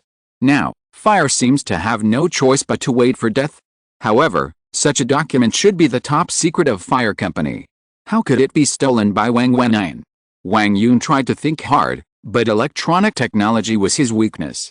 He couldn't figure out what was going on for a while. He could only say that Wang Wenyan was really good. Just when Wang Yun walked out of the secret prison, he suddenly stopped. His subordinates asked, "Sir, what happened?" "I snatched this thing from Wang Wenyan." Was it a coincidence or did Wang Wenyan do it on purpose? Wang Yun pondered. The subordinate said, "I don't think it's a coincidence. If you weren't there, no one could do anything to him." After Wang Wenyan turned into black smoke, he couldn't be killed even by a knife, and bullets couldn't cause any harm. After he stole the information, no one could stop him. He just happened to meet you. Wang Yun's ability happened to be Wang Wenyan's natural enemy. So, it seemed like Wang Wenyan just capsized in the gutter, but Wang Yun still felt that it was wrong. Wang Wenyan didn't steal the information early or late, but just floated out when he passed by. Moreover, the master of Enjing Temple was clearly in the holy mountain, but he didn't take back the information. This acting was not very heartfelt. "Sir, is there any problem?" the subordinate asked. Wang Yun smiled and said, "No problem, prepare the car and take me to the official residence of Chief Kong Donghae." At this time, Wang Yun had already made up his mind. He had already returned to Kong's company. If he couldn't come up with anything valuable, he would have a hard time leaving Kong's company alive after the two competitors came to power. So no matter what conspiracy was hidden behind the hard drive, Wang Yun had to keep moving forward. Moreover, after he came back this time, he didn't plan to stay with Kong's company forever. Wang Yun had other plans. That very night, news that shocked everyone in Kong's company came out from Kong Donghae's official residence. The position of the head of the intelligence system changed hands that night. Kong Donghae seemed very happy and didn't wait for another 3 days. Chapter 766, Kong family falls into trap. On the second day after Wang Yun took office, everyone thought that he would first eliminate the two competitors. After all, the two men actually intercepted him halfway, which was already a relationship of life and death. But Wang Yun did not do so. Instead, he ordered all the Kong's barriers to secretly start the operation of purging the members of the Spark Company. Over the years, the Kong family and the Spark have been in constant friction, and both sides have planted many spies in each other's territory, which makes the Kong family very troubled. The spy war between the two sides has lasted for many years, and the Kong family has always been at a disadvantage, because the Spark Company has sophisticated means of training spies, and their loyalty is extremely high. Even if the spies of the Spark are caught, it is difficult to make them say anything, and the Kong family cannot do this. Now it is different. The Kong family seems to have a sharp arrow above the head of the Spark Company and can cut it down at any time. Almost at the same time, the radios of more than 20 Kong's barriers began to play a strange sound around the clock. Immediately afterwards, the residents in the barriers saw strange things happening. Either pedestrians on the roadside strangely fell to the ground and foamed at the mouth, or a colleague at work suddenly fell on the desk and died on the spot, or someone in the Kong army fell to the ground and it was too late to rescue him. In almost one day, the Kong family eliminated as many as 629 spies from the Spark Company. This was of course nothing compared to the number of people in the barrier, but the fact that the Kong family was planted with so many spies by the Spark Company was enough to scare all the senior executives of the Kong family. Fortunately, Wang Yun brought back the hard drive, otherwise these spies would become a hidden danger to the entire Kong family at any time. You know, the highest position of spies in the army is already the brigade commander. For this reason, Kong Donghae summoned Wang Yun to the official residence again, on the one hand to discuss the subsequent intelligence plan, and on the other hand to award Wang Yun the highest military medal. Wang Yun was in a luxurious official residence, looking at the gray-haired Kong Donghae across from him. "Boss, in my intelligence system." Wang Yun wanted to take the opportunity of meritorious service to talk about personnel appointments and dismissals, and then exclude the two colleagues who had intercepted and killed him, but Kong Donghae interrupted directly. "I know what happened between you, and I can understand your feelings, but those who achieve great things are not particular about trivial matters. Now that you have become their boss, the winner should be more generous. If you kill them both as soon as you take office, how will others see you? Wang Yun, you have become an important figure in my Kong family, you must learn to let go." These are all high-sounding words, But Wang Yun is very clear that the other party just wants to keep the two intelligence directors and continue to check and balance him in the intelligence system, so as to prevent the intelligence system from getting out of control. However, Wang Yun has been mentally prepared, otherwise he would have killed both of them last night. On the battlefield, blood is killed, but politics in the fortress is a slow cooker. Wang Yun is not in a hurry. What he owes, the other party will pay it back sooner or later. Wang Yun smiled and said, "Boss is right. I have another thing to report today. Spark Company seems to have sensed the crisis, so the troops of the Northern Barrier are all gathering to the south. It seems that they are preparing for our sudden attack." "Don't worry about this," Kong Donghae said calmly. "The things you brought back this time are very useful. What's the use of them gathering more troops? I am worried that Spark is preparing countermeasures. After all, we don't understand genes. What if they are not afraid of this control method after another injection? Then we will lose a good opportunity. I called you here to ask you, do you think we should strike while the iron is hot, or should we proceed step by step?" Wang Yun lowered his head. "I am stupid. Without your foresight, I dare not give you advice casually. This matter is entirely up to you. I will just do the intelligence work here." Kong Donghae smiled and pointed at Wang Yun with his finger. "Okay, go and have a rest. You have worked hard during this period. I have asked someone to send the audio file to the front line. This time, it should be effortless for my Kong family to eat Spark." However, at this moment, a middle-aged man suddenly ran in from outside. Wang Yun recognized the man. He was Kong Donghae's first secretary. After the secretary came in, he glanced at Wang Yun, and then said to Kong Donghae, "Boss, there is something important here. Just say it directly." Wang Yun is not an outsider. "You will have many dealings in the future," Kong Donghae said with a kind smile. As a result, the secretary said, "The news from the front line said that today, all the command and combat systems of the front line, as well as the operating systems of the armored forces, have all failed." The elderly Kong Donghae stood up at once. "How could this happen? What does Kong Fangayan do for a living? Have you found out what happened?" The technical engineer under Kong Fangayan said that someone had a technical intrusion, the secretary said after looking at Wang Yun. "Technical intrusion?" Kong Donghae was puzzled. "Yes, the audio file was just sent over this afternoon, and the frontline military had just copied the audio file into the command system, and this happened," said the secretary. Wang Yun, who was present at the time, frowned and said, "Didn't I tell you that when copying this audio file, the computer must be disconnected from other devices, and a separate computer must be used, and then an independent playback device must be used? Why didn't the front line do it?" He had been feeling uneasy before, but he had no choice but to take out the audio file. Later, in order to avoid accidents, he even wrote a special operating code to prevent problems with the audio file. But Wang Yun didn't expect that the front line didn't do what he told them at all. Originally, Wang Yun wanted to rip the audio file, but for some reason, the audio lost its function after ripping. Kong Donghae began to doubt Wang Yun, but when he heard what Wang Yun said, he did know that this was the case, so he couldn't blame Wang Yun for anything. "Where did you get this audio file?" asked the secretary. "I snatched it from Wang Wenyan of Wang's family. I only gave this explanation because I was worried," Wang Yun said coldly. "Why didn't the front line follow the operating instructions? Arrest the people who performed this operation immediately. I suspect they are spies from Wang's family or Anjing Temple." The secretary was silent for 2 seconds and said, "The combat staff who performed this operation has committed suicide by swallowing poison." Wang Yun was stunned for a moment. He didn't expect Anjing Temple to be waiting for him here. The other party calculated where the audio file would eventually be sent, so he didn't know how long ago he had planted a spy on the front line, doing nothing but waiting for this moment. Because the combat staff couldn't bring electronic equipment into the barracks, even satellite phones were restricted, and they couldn't get close to the data port. Now there is no such restriction on the things Wang Yun sent people to deliver. I have been prepared, but in the end it was destroyed by a small spy on the front line.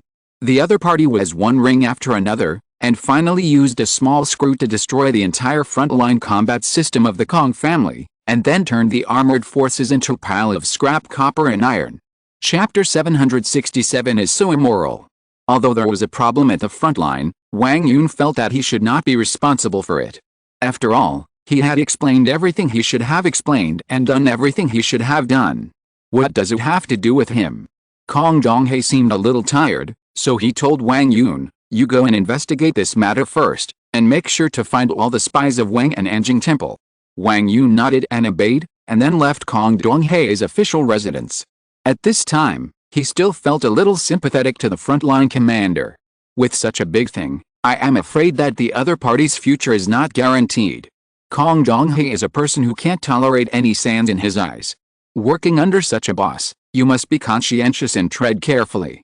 The reason why he is called the boss is that no one in the entire Barrier Alliance dares to truly complete independence in name, and the consortium is still a consortium. Wang Yun got into his own car, but he found something wrong as soon as he got in the car, because the driver was no longer his brother. However, Wang Yun observed the situation on the roadside calmly and did not expose the matter. After a while, he saw the car suddenly leave the original track, not going to the office of the intelligence agency, nor to his home. Moreover, there were vehicles in front and behind that suddenly turned out of the alley. Wang Yun remembered the license plate numbers of these vehicles. They were all vehicles in the intelligence system, but they were under the jurisdiction of the first and third departments. Wang Yun's face became more and more gloomy, but until this time, he didn't say a word to the strange driver in front. Just as the car was about to pass an intersection, Wang Yun snorted coldly, and the air in the car surged like a cannon. The driver in front was pushed towards the steering wheel by the huge impact force, and his head hit the steering wheel and bled profusely. The doors on both sides of Wang Yun were blown open by the air cannon, and he bent down and jumped out of the car. Because of inertia, his body rolled several times on the street before stopping. The vehicle behind was approaching, and Wang Yun even saw someone taking out a pistol in the car.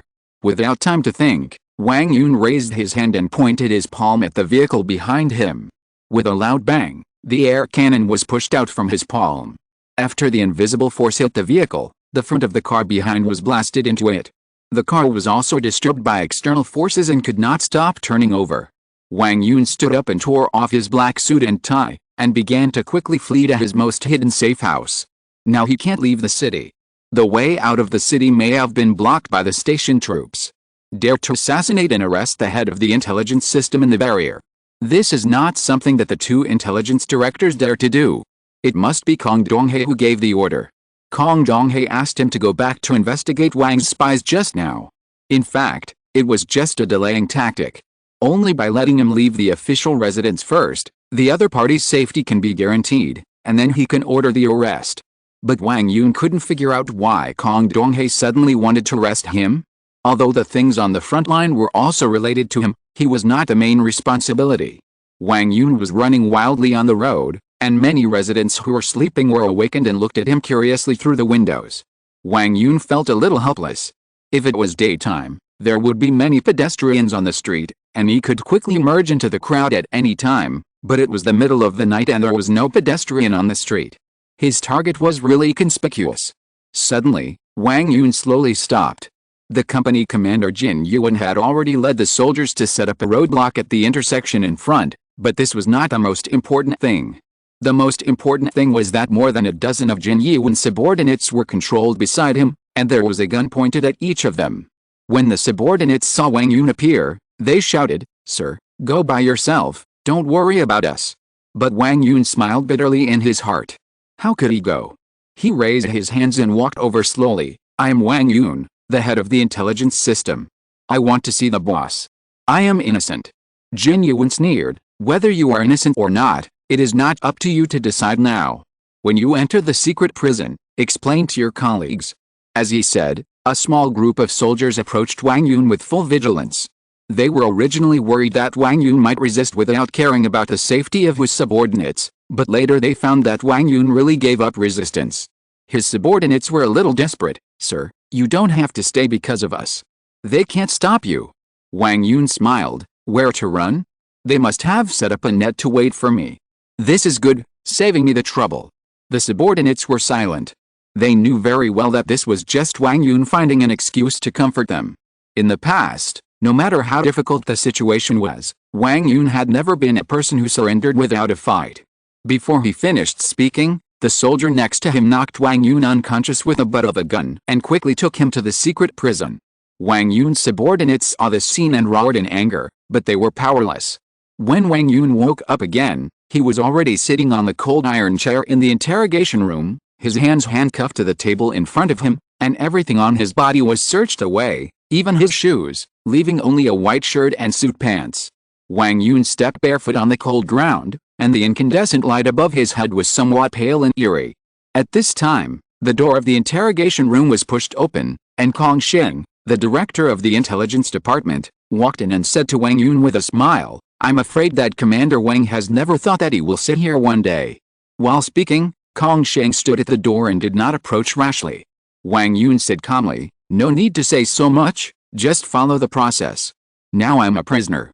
Director Kong Sheng is standing so far away. Is he afraid of me, a prisoner?"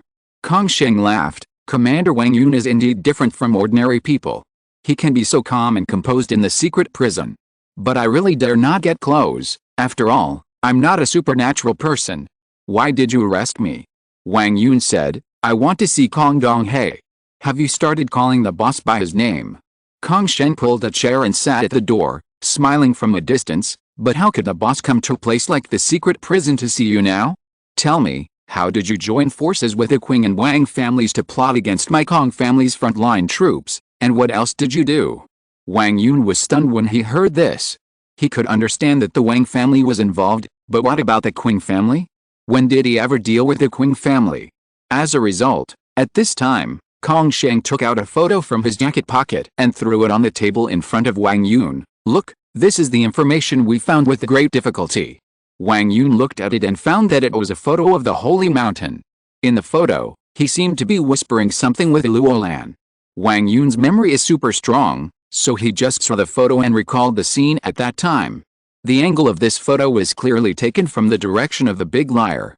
At this moment, Wang Yun had already started to curse in his heart. "Ren Xiaosu, the big liar, you people in the Northwest are really too wicked." There are only 2 updates today. I am really too tired during this period. I will take a day off. Sorry everyone, I will continue to make up for it tomorrow. Chapter 768 The beginning of the war. Wang Yun fell seriously ill in the secret prison. In fact, it is very difficult for extraordinary people to get sick now. He knew that he was just angry. He finally sat on the throne of the intelligence system, but he had just sat there for a day and was cheated before the seat was warm. Moreover, it was not just one family that cheated him. Wang Yun realized in prison that it was Wang and Northwest who cheated him together. These 2 families should not have conspired anything, but they attacked him at the same time and caused a critical effect. Regarding the problem of the front line, Wang Yun thought about it and felt that it was actually a bit strange. Although not everyone can enter the command center, not everyone can access the combat system, and soldiers cannot bring electronic equipment into the barracks. But this is a trap set by Anjing Temple and Wang. For those people, if only a hard drive is needed to destroy the entire frontline combat system, then why must they use their own hands? Although other methods will be more difficult, they are not completely impossible. And using myself to do this is obviously very uncertain. So Wang Yun suddenly realized that the other party was doing this in vain, and it seemed that they just wanted to kill him. If they didn't succeed here, the other party might have other backup plans in the frontline army, which could also paralyze the frontline combat system. Then there was the big liar. Wang Yun didn't expect that the big liar would do such a thing. Too wicked. Wang Yun now even felt that the modification of the mark left by himself, which led to the evacuation of all his subordinates, might also be done by the big liar and Ren Xiaosu. Although he had no evidence, these 2 things were equally wicked. Generally speaking, it is difficult to find such wicked people. However, Wang Yun couldn't figure out why this happened. They had no grudges, so why did both families target him at the same time? In fact, Ren Xiaosu also asked the big liar a similar question. He was thinking, is it really necessary to trick Wang Yun?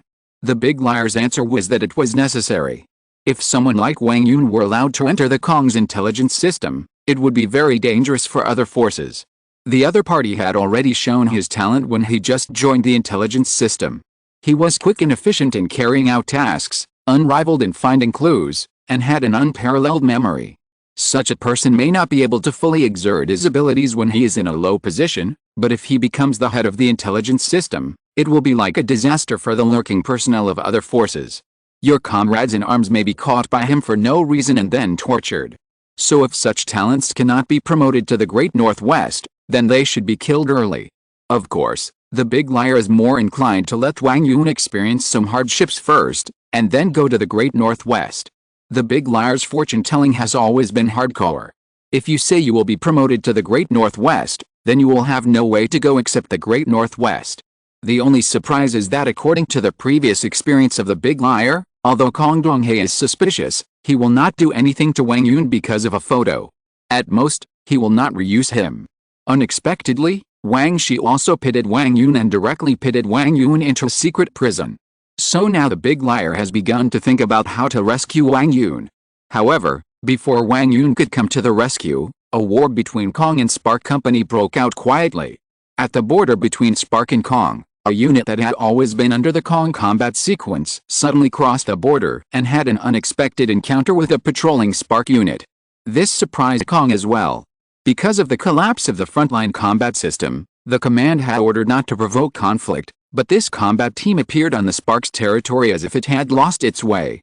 Then, the two sides were only two combat teams, with less than 100 people, but this small-scale battle was joined by the entire troops of both sides in the afternoon, turning into an extremely fierce tug-of-war. Debachi Mountain is the junction of the two armies. In the past, it was a beautiful place with clear water and green mountains, but now it has become a meat grinder. No one knows why this Kong combat team suddenly got lost, and no one knows what the significance of this war is, but it suddenly started. After receiving the intelligence, the Kong command simply sent a brigade of troops to press on, and also equipped them with playback equipment. According to their idea, Spark Company, you now have a handle in my Kong family's hands. How dare you start a war with my Kong family? Since you have come to my door, then my Kong family will fight your arrogance. Even if there is no armored force, it doesn't matter. My Kong family holds the power of life and death over you. Over the years, Spark and Kong have been in constant friction, and the border troops of both sides have hatred. Now seems to be a good time for revenge. A brigade of troops pressed forward, but Spark did not retreat. Instead, it seemed that more troops had been ambushed early. The Kong family was not to be outdone, and they wanted to teach Spark Company a bloody lesson on the Debachi Mountain line. The Kong troops carried sophisticated playback equipment and rushed into the battlefield as if they had their own background music. But an accident happened. The Kong frontline soldiers found that the audio played was of no use to the current Spark Company. No one lost consciousness and fell to the ground, and no one foamed at the mouth. Instead, they became more and more courageous. This caught the Kong troops off guard, and they were even beaten back. Kong Fangayan, the commander of the frontline operations, was stunned. Did they say that the spies inside the barrier had been cleared? Did they specifically test the authenticity of this audio? Why was the combat sequence of the Spark Company not afraid of this audio at all? So this was also a trap of the Spark Company, right? The other party had made preparations long ago, and then lured Kong at the cost of sacrificing hundreds of people. They sacrificed the lives of more than 600 spies, making Kong believe it. Among them, some spies have even become middle-level military personnel. All this made Kong believe it without a doubt. But just when Kong thought he had a sure win against the Spark, he found that he had been fooled.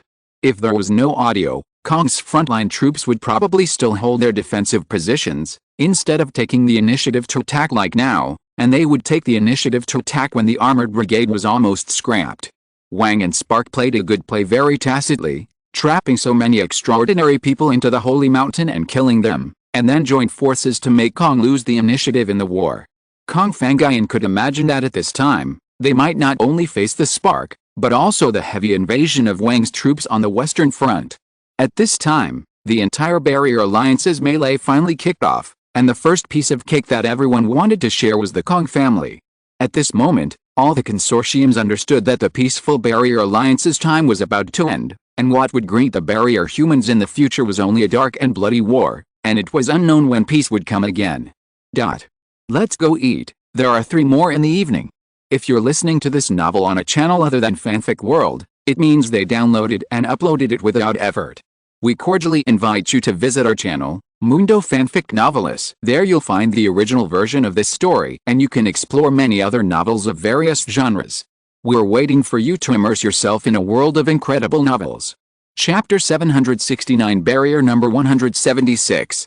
Xiaosu, where are you going next? Luo Lan asked as they sat by the campfire. After Ren Xiaosu and the others came out of the holy mountain, they did not separate immediately, but instead found a place to camp for 2 more days. Luo Lan, Zhou Qi, Li Shenten, Si Liren, Zhou Yingsu, the replica Qing Shen and others actually got along better during this period.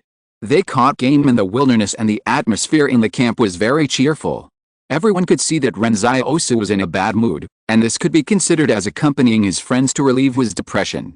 Everyone knew that Ren Xiaosu insisted on entering the holy mountain just for experimental subject number 001. Ren Xiaosu also frankly said that he thought Yan Liuyan might be experimental subject number 001, and he was going to find Yan Liuyan. But now, everyone else has basically been found, but Yan Liuyan has not been seen for a long time. How can Ren Xiaosu be happy? At this time, Ren Xiaosu glanced at Luo Lan and said, I'm going to Wang's company, but what about you? What are your plans? As he was talking, the big liar came out of the woods from the west and said, I just came back from the black market to get some information. Something big has happened. What big thing? Ren Xiaosu asked after a pause.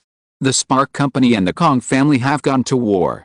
The Kong family has withdrawn from the Debaichi mountain line and has shrunk its defense line to the rear, said the big liar. The armored forces on the front line of the Kong family have become scrap metal. They have to wait for reinforcements from the rear to fight. Some people also said that the Kong family originally controlled the lifeblood of the Spark Company, but it suddenly failed after going to the battlefield, catching the Kong family off guard. Anyway, the Kong family suffered a great loss this time.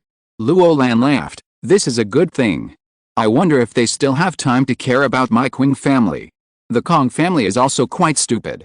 The Spark Company is as smart as a monkey. How can they be caught at the lifeblood? That replica, do you know the details? I know, Qing Shen nodded. He didn't seem to mind Luo Lan calling him a replica. He just explained calmly, the fire seed plan has been formulated a long time ago. It is to use hundreds of spies in the Wang family as sacrifices, so that the Kong family will believe that they can use a piece of audio to destroy the entire fire seed. But in fact, they laid the groundwork when they modified the genes. The only ones who will be affected by the audio are the spies in the Kong family. Ren Xiaosu asked, same as the tarantula. Qing Shen smiled, yes, it seems that you have seen how the fire seed deals with the tarantula. Luo Lan said, since there is a war, I can't waste time in the north anymore. While the Zhou family is not involved yet, I have to talk to them and see if I can be of any help to the Qing family. What do you mean by help to the Qing family? Said the big liar. Oh, just let the people in the Central Plains fight each other, Luo Lan explained. Of course, there is something more important, which is to send this replica back to the Qing family, and let my brother decide his life or death. When talking about this matter, Qing Shen sat next to him with a smile, as if it had nothing to do with him. This is also what Luo Lan hates the most. This replica is as smart as his brother, but less human than his brother. Although Qing Zhen was given the title of cold-blooded butcher early on, in fact, everyone in the Qing family knew that Qing Zhen was very loyal. And this replica Qing Shen didn't seem to have any extra emotions. At least Luo Lan didn't find that the other party had any emotional fluctuations. Any other information? Ren Xiaosu asked. Also, the white mask has been confirmed to be your ability, which can summon puppets that can fight against T5, said the big liar. It is said that someone is preparing to rank all the extraordinary people. I believe that you will be ranked very high this time, but they still don't know who you are. In fact, the big liar was quite lighthearted when he said it, but the reaction of the black market to this information was quite big, because this news meant that another extremely powerful extraordinary person had appeared in the entire extraordinary world. If they knew that Ren Xiaosu was the barrier destroyer, this information might be even more shocking. When the big liar bought this information, he felt a little regretful, because those country bumpkins didn't know how awesome their young commander was. At this time, the big liar said to Ren Xiaosu, there is another piece of information, that Wang Yun was locked up after only 1 day as the head of the intelligence system. Ha. As he spoke, the big liar actually gloated over the misfortune, and then laughed for a long time, and couldn't even stop. After 5 minutes, Ren Xiaosu looked at the big liar expressionlessly. That's enough. The big liar's face was frozen with laughter, and then he restrained himself. Ahem, sorry for not controlling my emotions for a moment, I have to rush to Kong's immediately, and I can't let Wang Yun die in Kong's secret prison. I'll find a way to bring him out first. It's a pity that such a talent doesn't participate in the construction of the Northwest. Now the time is ripe. Well, then you go, but don't force it. The core barrier of Kong's is not something that anyone can break through. If you really can't save it, wait until I finish my work at Wang's, and then go to Kong's with you. Ren Xiaosu actually thinks that Wang Yun is a talent. If such a talent can be sent to the Northwest to make contributions, it would certainly be a good thing. Although he kept saying that he would consider whether to go to the Northwest in the future, the big liar kept talking about the development of the Northwest in his ears every day, and privately called him the young marshal every day, and Ren Xiaosu unconsciously began to consider the Northwest. The big liar nodded and stood up to look at everyone. I don't know when we will meet again after this separation. The road is long, so let's say goodbye now. Seeing that everyone was going their separate ways, but this is how life is for adults. Everyone is just a passerby on each other's long road, and no one can turn back on that long road. Although everyone was a comrade in arms, they had to return to their own positions after the battle. Although the Qing family and the Northwest have a close relationship, they are not a family after all. When they meet again in the future, it is hard to say whether they will be friends or enemies. Luo Lan nodded. Farewell, I hope the Qing family and the Northwest will never have a war again. At this moment, the big liar said, by the way, there is one more unimportant thing I forgot. It is said that the northern nomads have moved south and will soon reach Barrier 176. However, this matter is not particularly important. Barrier 176 should be able to stop them in the north. As soon as the voice fell, the replica Qing Shen smiled and said, not necessarily. The big liar looked at Qing Shen. What do you mean? Barrier 176 is different from U-178. You have abundant resources and no financial group to check and balance you, but 176 is different. Other financial groups stopped subsidizing them 10 years ago, and now their lives are very difficult. Qing Shen smiled. I just hope that the uninvited guests from the grasslands this time are weaker, otherwise Barrier 176 may become history. Chapter 770 Yan Liu's decision.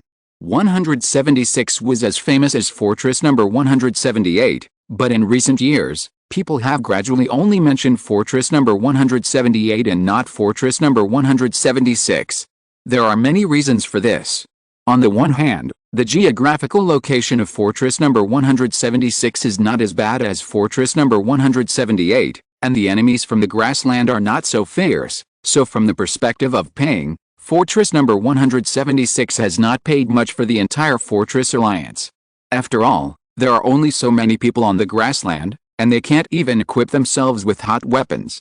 It is really difficult to become a major threat to the Central Plains, and there have been no particularly heroic bloody battles between them. On the other hand, the combat effectiveness of Fortress Number 176 is not strong, and each generation is worse than the previous one. In recent decades, Fortress Number 176 has become a hereditary system and has become the private property of the Shen family. Originally, all the resources of Fortress Number 176 were supplied by the three families of Wang, Huazhong, and Kong, in order to express their gratitude to Fortress Number 176 for garrisoning the north. But after Fortress 176 became the private property of the Shen family, and everyone found out that the threat from the northern grasslands in recent years was just the Shen family crying wolf, the supply of materials gradually stopped. Because Fortress 176 is located in a place with scarce materials, and survives in the cracks between the Kong family, the Fire Seed, and the Wang family, it has been getting worse and worse in recent years. The former managers of Fortress 176 lacked foresight and resources, resulting in the failure of their light industry and heavy industry to develop. Only animal husbandry and agriculture were still acceptable, so they lost their competitiveness in the Fortress Alliance. Now, their weapons are very old, and some people even sell their weapons to the black market for money. This is why Qing Shen said that Fortress 176 is not good. After listening to Qing Shen's explanation, Big Liar chuckled, my Fortress 178 is far-sighted. Previous commanders never considered the issue of hereditary succession. Whenever their children wanted to seize power, they would be sent to the outer outposts at an early stage. This is unique in the entire Barrier Alliance. I can only say that the commanders of my Fortress 178 are worthy of the name of pioneers.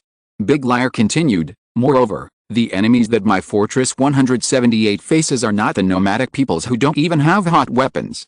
This is why we are called a fortress, but they can only be called barriers." Qing Shen looked at Big Liar seriously. He found that when Big Liar mentioned Fortress 178, the sense of pride and honor that came from the bottom of his heart was probably something that most people in the Central Plains did not have. Luo Lan said, "In fact, the Shen family was quite competitive at the beginning. At that time, the military strength of the Barrier Alliance was not very good. Facing the war launched by the Grassland people, it was still very difficult. Unfortunately, by the time of Shen Yun's generation, it had fallen. So, do you think the Grassland people will pose a threat to the 176 barrier?"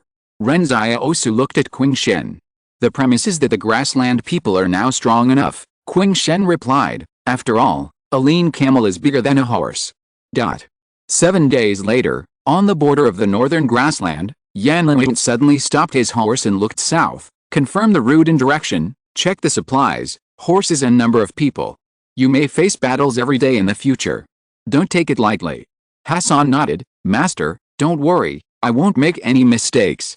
Yan Liwen nodded. He felt that Hassan was a waste of talent to let a small tribe before. Since Hassan became the right cavalry king, he has quickly demonstrated his talent in management. At this time, Yan Liwen asked again, "Where are the Pulin and Hegu tribes?" Hassan on the side said respectfully, "Scouts have been sent out, but it will take a day for them to come back from there. I will report to you as soon as there is news." This time, Yan Liwen did not lead his troops to the 176th rampart, which was closest to the grassland, but changed direction and went to the Huazhong territory. The previous envoy of the Qing family came to the grassland and brought him a more important news: Huazhong Company will go to war with Kong family, and Huazhong has mobilized troops several months in advance. At this time, the ramparts a little north of Huazhong Company are all in a state of defense. It was precisely because Yan Liwen did not want other tribes to know his plan that he chose to leave last, so 2 of the 3 large tribes went to the direction of the 176th rampart, and he headed towards Huazhong. The Qing family envoy even made an agreement with Yan Liwen that when he arrived at the foot of the number 21 rampart, someone would open the city gate for him. However, when Yan Liwen arrived at the border of the grassland, he saw that the army of more than 10,000 people composed of 8 tribes was only more than 100 kilometers away from barrier number 21, but he chose to stop, "Stay where you are and wait for the scouts to report." Hassan didn't quite understand what Yan Liwen was going to do, but he did it anyway. That night, Yan Liwen's followers began to worship in the direction of the big tent. This was a ritual that came from nowhere. It said that one had to kneel down to the gods 100 times when getting up early, and kneel down 3 times before eating at night to be considered pious enough. The nomads' faith in Yan Liwen grew day by day, and gradually rituals began to appear. Rituals are the rules of etiquette in the usual sense, such as offering 3 animals when praying for rain, such as bowing in front of the Buddha and chanting scriptures every day, etc. It was not until the next morning that Hassan hurried to the front of the big tent with the heads of various tribes. At this time, Kikij was combing Yan Liwen's hair. Yan Liwen looked at Hassan and said, "If you have something to say, please tell me." Hassan said respectfully, "Congratulations, Master." A scout came back and said that the Pulin and Hegu tribes have arrived at the range of Barrier 176. However, Barrier 176 seemed to know that they were going there a long time ago, so they ambushed them in advance. Now the 2 large tribes can hardly compete with Barrier 176 head-on, and their retreat has been cut off. It seems that they will be buried outside Barrier 176. The heads of several other tribes also looked happy. When the Pulin and Hegu tribes died, they would have no enemies on the grassland. Everyone also said privately that their hero might be a god descended to the world. He didn't lose a single soldier, and someone helped him get rid of the opponent. But Yan Liwen pondered for a long time, then looked at the chiefs in front of him who were all delighted and said, "Get ready to set off, we are going to Fort 176. Hassan was stunned. "Master, wouldn't it be dangerous to go to Fort 176 at this time? Why don't we continue to march towards Huazhong? Isn't it said that the defense there is empty?" Yan Liwen shook his head. "The population of the Pulin and Hegu tribes is much larger than ours. If all their young and strong people died at Fort 176, how many years will it take for the grassland to recover?" "Hassan, What I want are the cattle, sheep and subjects on the grassland, not an empty grassland. Hassan and others were stunned. They didn't expect that the master in front of them was going to save the Pulan and Hegu tribes. Faintly, they felt the other party's courage and ambition. Perhaps this is the demeanor that the Lord of the Grasslands should have. Yan Liwen smiled and said, "Go and prepare. Barrier number 176 is not as strong as you think. A new dynasty is about to be born on the grassland. Why not use their blood for sacrifice?" There will be another update, which will be very late. Please read it tomorrow morning. Chapter 771 Zulu Mountain. For some reason, Hassan always felt that the closer he got to the civilization of the Central Plains, the more silent his master became. It was not indecision, nor was it fear, but more like a contradiction. Hassan knew that his master had lived in the south, but he knew nothing about what his master had experienced here. He didn't know why his master went to the grassland, nor why he wanted to establish a new dynasty on the grassland. Hassan always felt that his master always had a lot of things in his mind. Now, under the leadership of Yan Liwen, the warriors of the royal court rushed to the outside of the 176 barrier to rescue their enemies, the Pulan and Hegu tribes. At first, Hassan didn't understand Yan Liwen's approach, because they were enemies. But later, he and other tribal leaders realized that Yan Liwen's mind was much broader than theirs. The grassland they wanted was a complete grassland, a grassland that could become powerful, not a grassland that was complacent in a corner after the grassland people were fragmented. The Pulan and Hegu tribes account for 3/4 of the young and strong people on the grassland, and there are countless women, children and the elderly in the rear. If the Pulan and Hegu tribes died in the Central Plains, it would take nearly 15 years for the grassland people to recover. Yan Liwen didn't want to wait that long. He wanted to conquer his former enemies in the war. At this time, after being ambushed, the Pulan and Hegu tribes were forced to retreat to Zulu Mountain under the pursuit of the front and back. The grassland people are mainly cavalry, and they are most afraid of mountains and ridges. When they get there, the mobility of horses cannot be exerted, and bows and arrows cannot match the hot weapons of the Central Plains people. In the end, they can only be trapped in the mountains and wait for death. But they have no choice. As the replica Qing Shen said, a lean camel is bigger than a horse. Even if the number 176 barrier is not doing well now, they have excellent generals and rich combat experience. Although their mechanized troops have long been in name only, and even the number of soldiers has been reduced from 40,000 to more than 10,000, Fort 176 is still not something that the grassland people can easily provoke. This is also the reason why Yan Liwen did not come to Fort 176.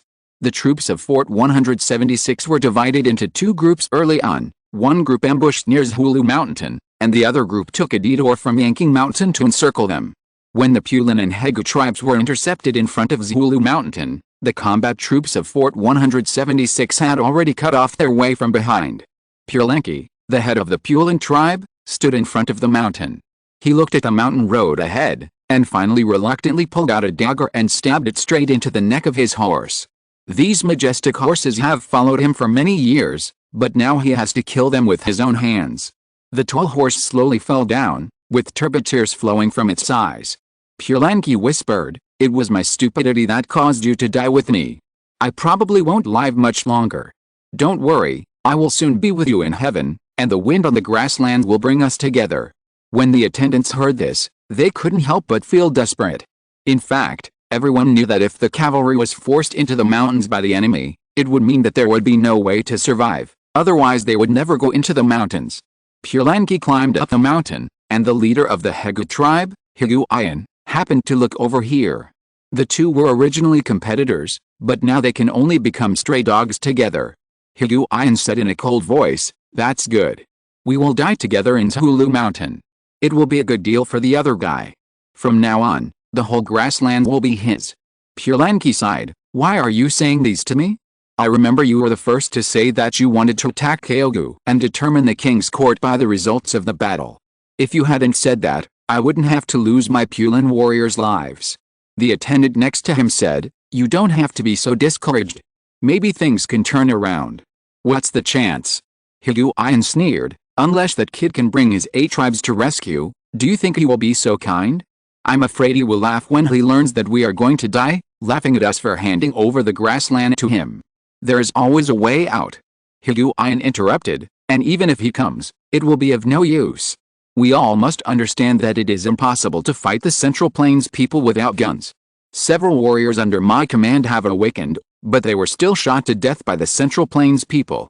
The term supernatural person has not yet become popular on the grassland. They are all called awakened warriors. At this moment, they have already seen the pursuers coming from behind on the mountain. It was dark below the mountain. Pulanki could even imagine the scene of the Central Plains people shooting at them with heavy machine guns. At that time, his brothers and soldiers will fall down beside him one by one, or maybe he will be the first one to fall. Pulanki turned around and continued to climb up. This time, the 176th barrier learned about their plan to raid the Grass Valley in advance. They probably wanted to stabilize the grasslands for 15 years in one fell swoop. As long as they were killed in this Hulu Mountain, the grassland would have to recuperate for 15 years. The sound of gunfire rang out from the bottom of the mountain. Pulanki looked back and saw with heartache that the warriors of his tribe were falling one after another, and the blood flowed along the rocks. It was extremely tragic. But at this moment, Pulanki's followers suddenly shouted, "Look, someone is coming from behind the Central Plains troops." Pulanki and Higuain turned around at the same time, and they were both stunned. It's cavalry. The Central Plains people had long given up on horses as a helper, so since the other party came on horseback, they must be grassland people. Higuain was silent for a while. Why would he come? Should he be eager for us to die in the Central Plains? Pulanki thought for a while and replied, maybe because we are all grassland people. Higuain sneered at this statement. When did we have the concept of compatriots on the grassland? Isn't it that we follow whoever has the bigger fist? And even if he comes, what's the use? Can bows and arrows beat the Central Plains guns? Everyone was silent. Everyone knew that Higuain was right. No tribe on the grassland would save other tribes. This is the grassland law of the survival of the fittest. There is no concept of compatriots. So, they could only continue to climb up the mountain blindly, waiting for their own death. Pulanki was already very tired. It was not physical fatigue, but when he saw those brothers who had been with him through thick and thin dying beside him while he was powerless to do anything, he began to feel tired mentally. Despair began to flow over his neck like a tide, making it hard for him to breathe. But at this moment, he saw the cavalry in the distance slowly stop, and only one horse stood out from the crowd. The young man on the horse had a unique temperament. The man and the horse slowly walked towards Hulu Mountain. Dark clouds began to condense above their heads, and lightning flashed behind the dark clouds. The entire sky seemed to become a huge vortex, sucking in all the souls. Pulanki and others on the mountain gradually forgot to escape. They stood on the rocks and looked at the scene in amazement, holding their breath. This is not a power that humans can control. It is obvious that only gods can do it. Update. Chapter 772 Entering the City. The number 176 combat unit on the mountainside also stopped chasing. The soldiers looked up in horror and saw that the vortex was moving rapidly and approaching Hulu Mountain. Suddenly, it started to rain. The rain was getting heavier and heavier. The mud and stones on the mountain were washed away by the sudden rainstorm and gradually formed streams. Then, the streams merged into mountain torrents, and countless mud and stones began to splash down. Pulanki shouted, "Run to the ridge, quickly, you will die here if you don't run." At this time, Pulanki and Higuain were even a little terrified in their hearts. They could imagine that this rainstorm was definitely related to the boy. The other party really mastered the power of the gods. No wonder many people on the grassland said that the other party was a god incarnate. Pulanki didn't believe in the saying of gods before, but now he believes it and believes it without a doubt. The 8 tribes behind Yanlimuin have dismounted and knelt behind the boy. Hassan had previously passed on the message that the master had given the order and that they didn't need to take action this time. At that time, everyone was still a little confused. If they didn't help, why did they come to Hulu Mountain? Now they understand that they don't need to take action. Not everyone in the 8 tribes that took refuge with Yanlimuin became a believer of Yanlimuin. Before that, at least more than half of the herdsmen did not believe in Yanlimuin. However, when they looked at the shocking dark cloud vortex and lightning above their heads, and then looked at the heavy rain on Hulu Mountain, they had to believe it. The scene on the battlefield became weird. On one side, the people on Hulu Mountain were fleeing for their lives, and those who couldn't escape were washed away by mountain torrents and rocks. On the other side, Thousands of people behind the young man dismounted and knelt down, becoming the most loyal believers of the gods. Yan Liwen told Sister Xiaoyu that the piety of believers must be consolidated by miracles again and again. If he is a liar, he will be exposed one day. But for him, this grassland is his natural home. His believers have been waiting for him to subdue them on the grassland. This is one of the reasons why Yan Liwen decided to come to the grassland. On the mountain, Purelanky and Higuian climbed up along the ridge. When they encountered a flash flood, running down the mountain was a dead end. They still had this common sense. Therefore, the death toll of the Pulin and Hegu tribes was not high. The most deaths were from the 176th barrier troops on the mountainside. This time, the 176th barrier combat troops almost came out in full force. At most, only 2 battalions of troops were left in the barrier to guard. However, when the flash flood and mudslide came, no matter how many people there were, it was useless. That was the power of nature. Human beings were particularly powerless and insignificant in the face of disasters. This flash flood lasted for 5 hours. Purelanky and others waited silently on the top of the mountain, drenched in the rain. They looked at Yan Liwen from a distance. The young man was motionless at the foot of the mountain. The believers behind him also knelt motionless for 5 hours until the number 176 Fortress Combat Unit was defeated. Gradually, the rainstorm slowly stopped. Purelanky and Higuian looked at each other and tacitly ordered their men, "Kill them back. Now is our best chance to counterattack." Although there were still many Central Plains people at the foot of the mountain, they could only be regarded as lingering. Some hid behind a rock, some climbed up a tree, and most of them didn't even know where they had lost their guns. On the other hand, the Pulin and Hegu people were in much better condition than the other side. At least their knives were still there. The battle lasted for 13 hours. Yan Liwen was not in a hurry. He just ordered Hassan to lead his people to start a fire and cook, waiting for the battle on the mountain to end. Some soldiers from the 176th fortress escaped from the mountain, but what was waiting for them was a heavy machine gun. These soldiers of the 176th Combat Unit could not figure out when the grassland people had such a thing as a heavy machine gun. Hassan came to Yan Liwen and said, "Master, how about I lead the troops to charge in now? As long as we take advantage of the chaos to kill Purelanky and Higuian, their tribesmen will naturally surrender." "No need." Yan Liwen smiled and shook his head. "I believe they are not stupid." A night passed, and the shouting and killing continued on the mountain. When it was almost dawn, Purelanky and Higuian walked out of the mountain with the blood on their faces, followed by the warriors of their tribe, of which only 1/3 were left. Yan Liwen got on his horse and smiled. Yes, it is unexpected that so many are left. Although he had to save people and preserve the strength of the entire grassland, Yan Liwen also had to weaken the forces of Purelanky and Higuian, so that they would be convinced and then seize the power of the grassland. Therefore, when fighting in the middle of the night, Yan Liwen neither used his own abilities nor asked Hassan and others to go into the mountain to help. Now, the survivors of the Pulin and Hegu tribes are all elites. If they fight a tough battle in the future, the 9,000 people of these two tribes together will be one of the backbone forces on the grassland. Purelanky and Higuian came to Yan Liwen's horse panting. Yan Liwen smiled and said, "Submit to me, and I will take you to the 176th barrier to have a look. If you don't submit, you will die here, and your souls can also watch how I do those things that you can't do." Purelanky and Higuian looked at each other, and actually knelt in front of Yan Liwen at the same time, with their arms raised and their palms facing up. Yan Liwen smiled and used the whip in his hand to stroke the palms of the two people.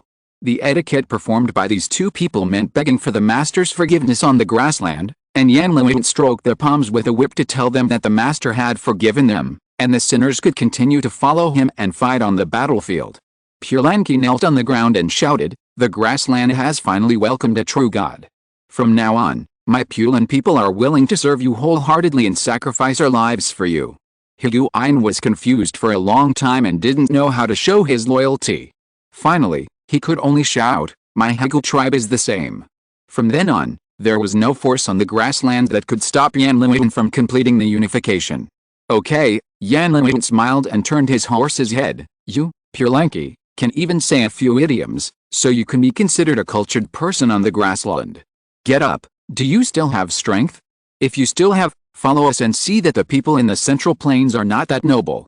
Hearing the sound of horse hooves leaving, Purlanki and Higuain stood up, and Hassan led 2 war horses to them. These are rewards from the master.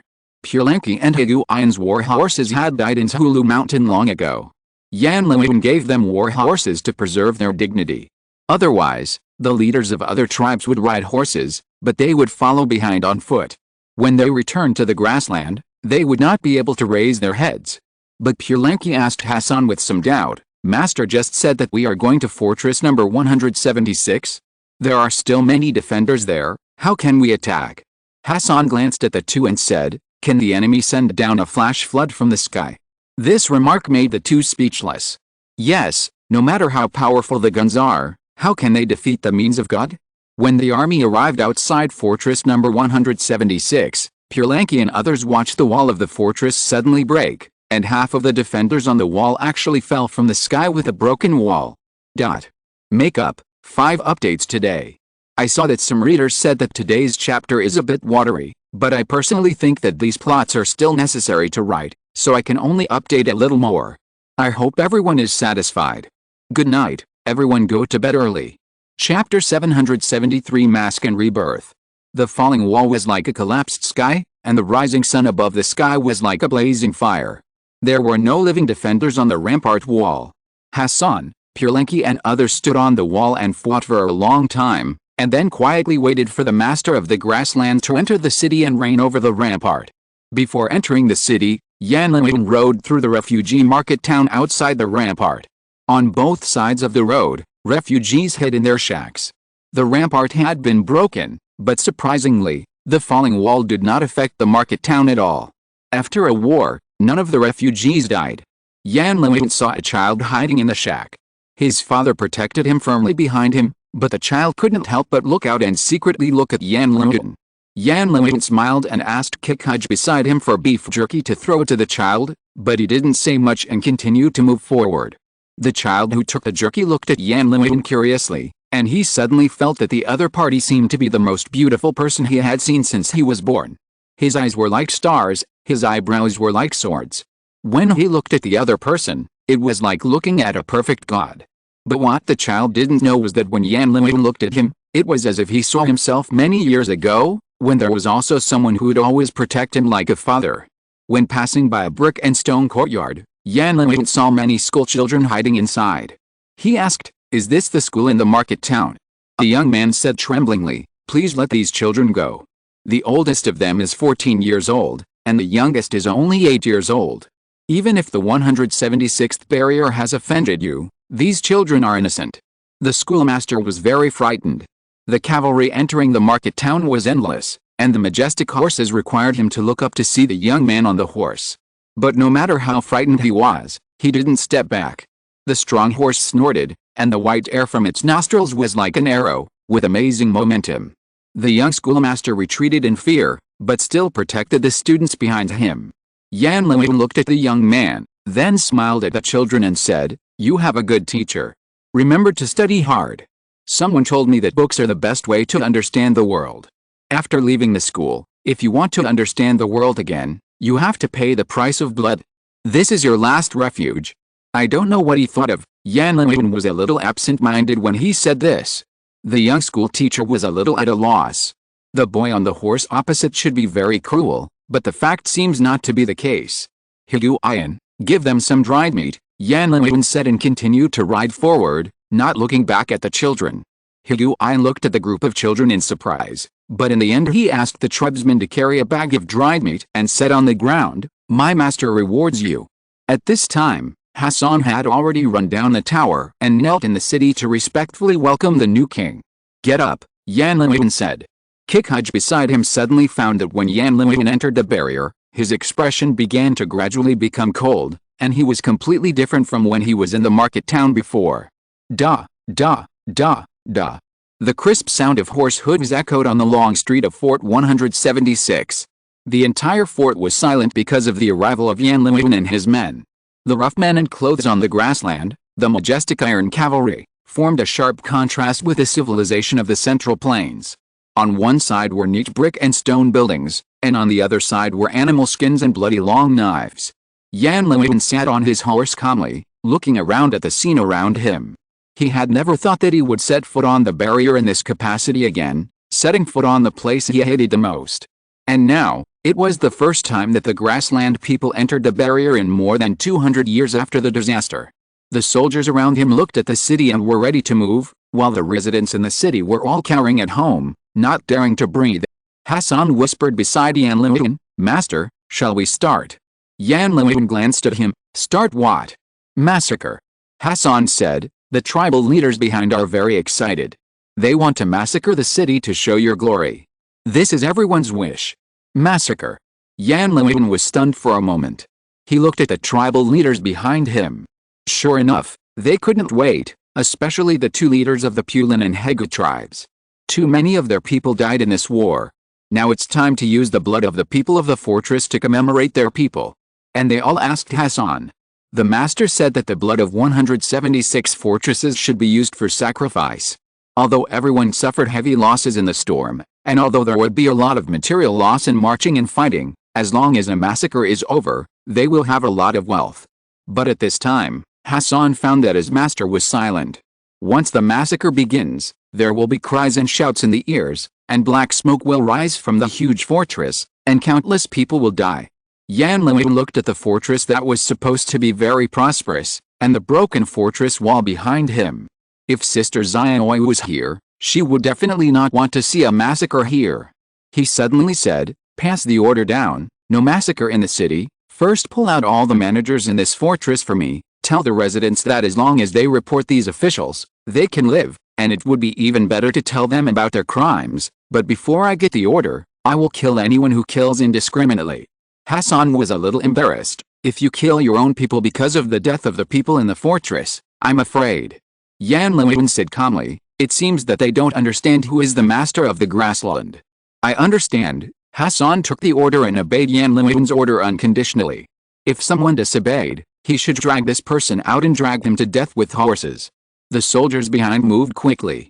In just a few minutes, they found out the residences of several officials and then dragged those fortress officials out of their homes.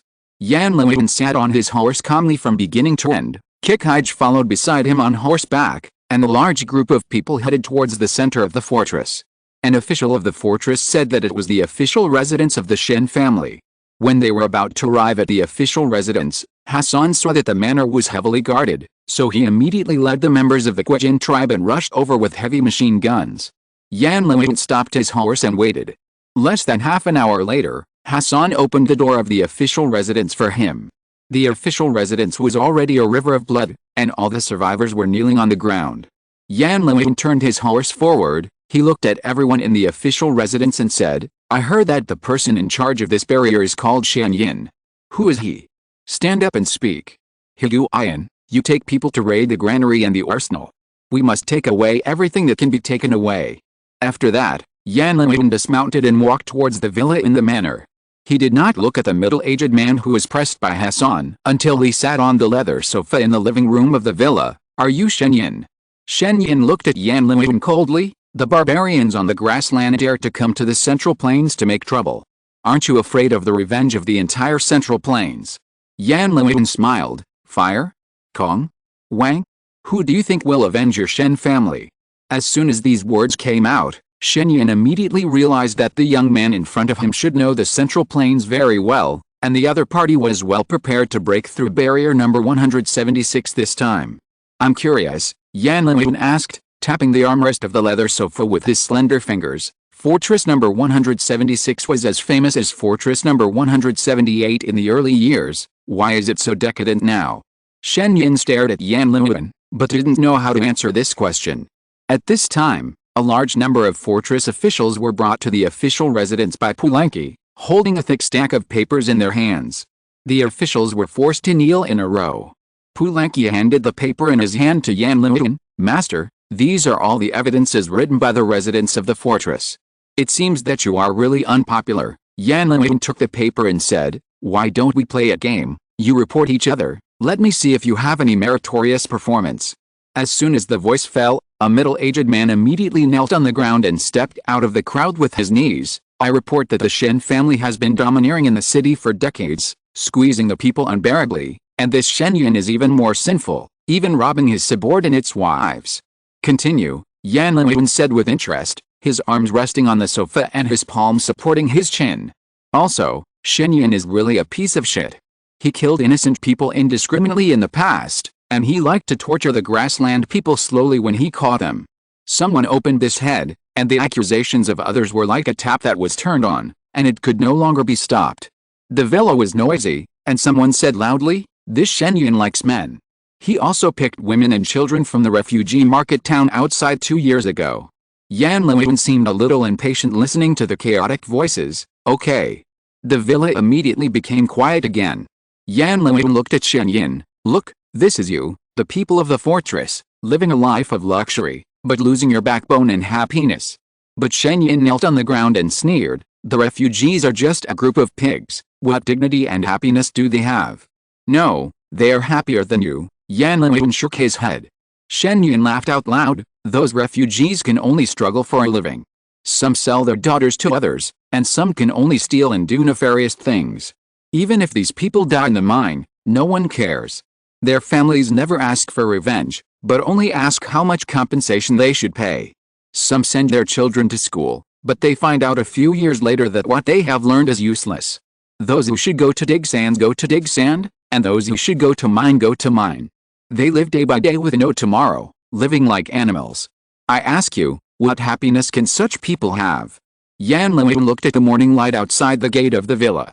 In his impression, the market town was not like this, and the refugees were not like this.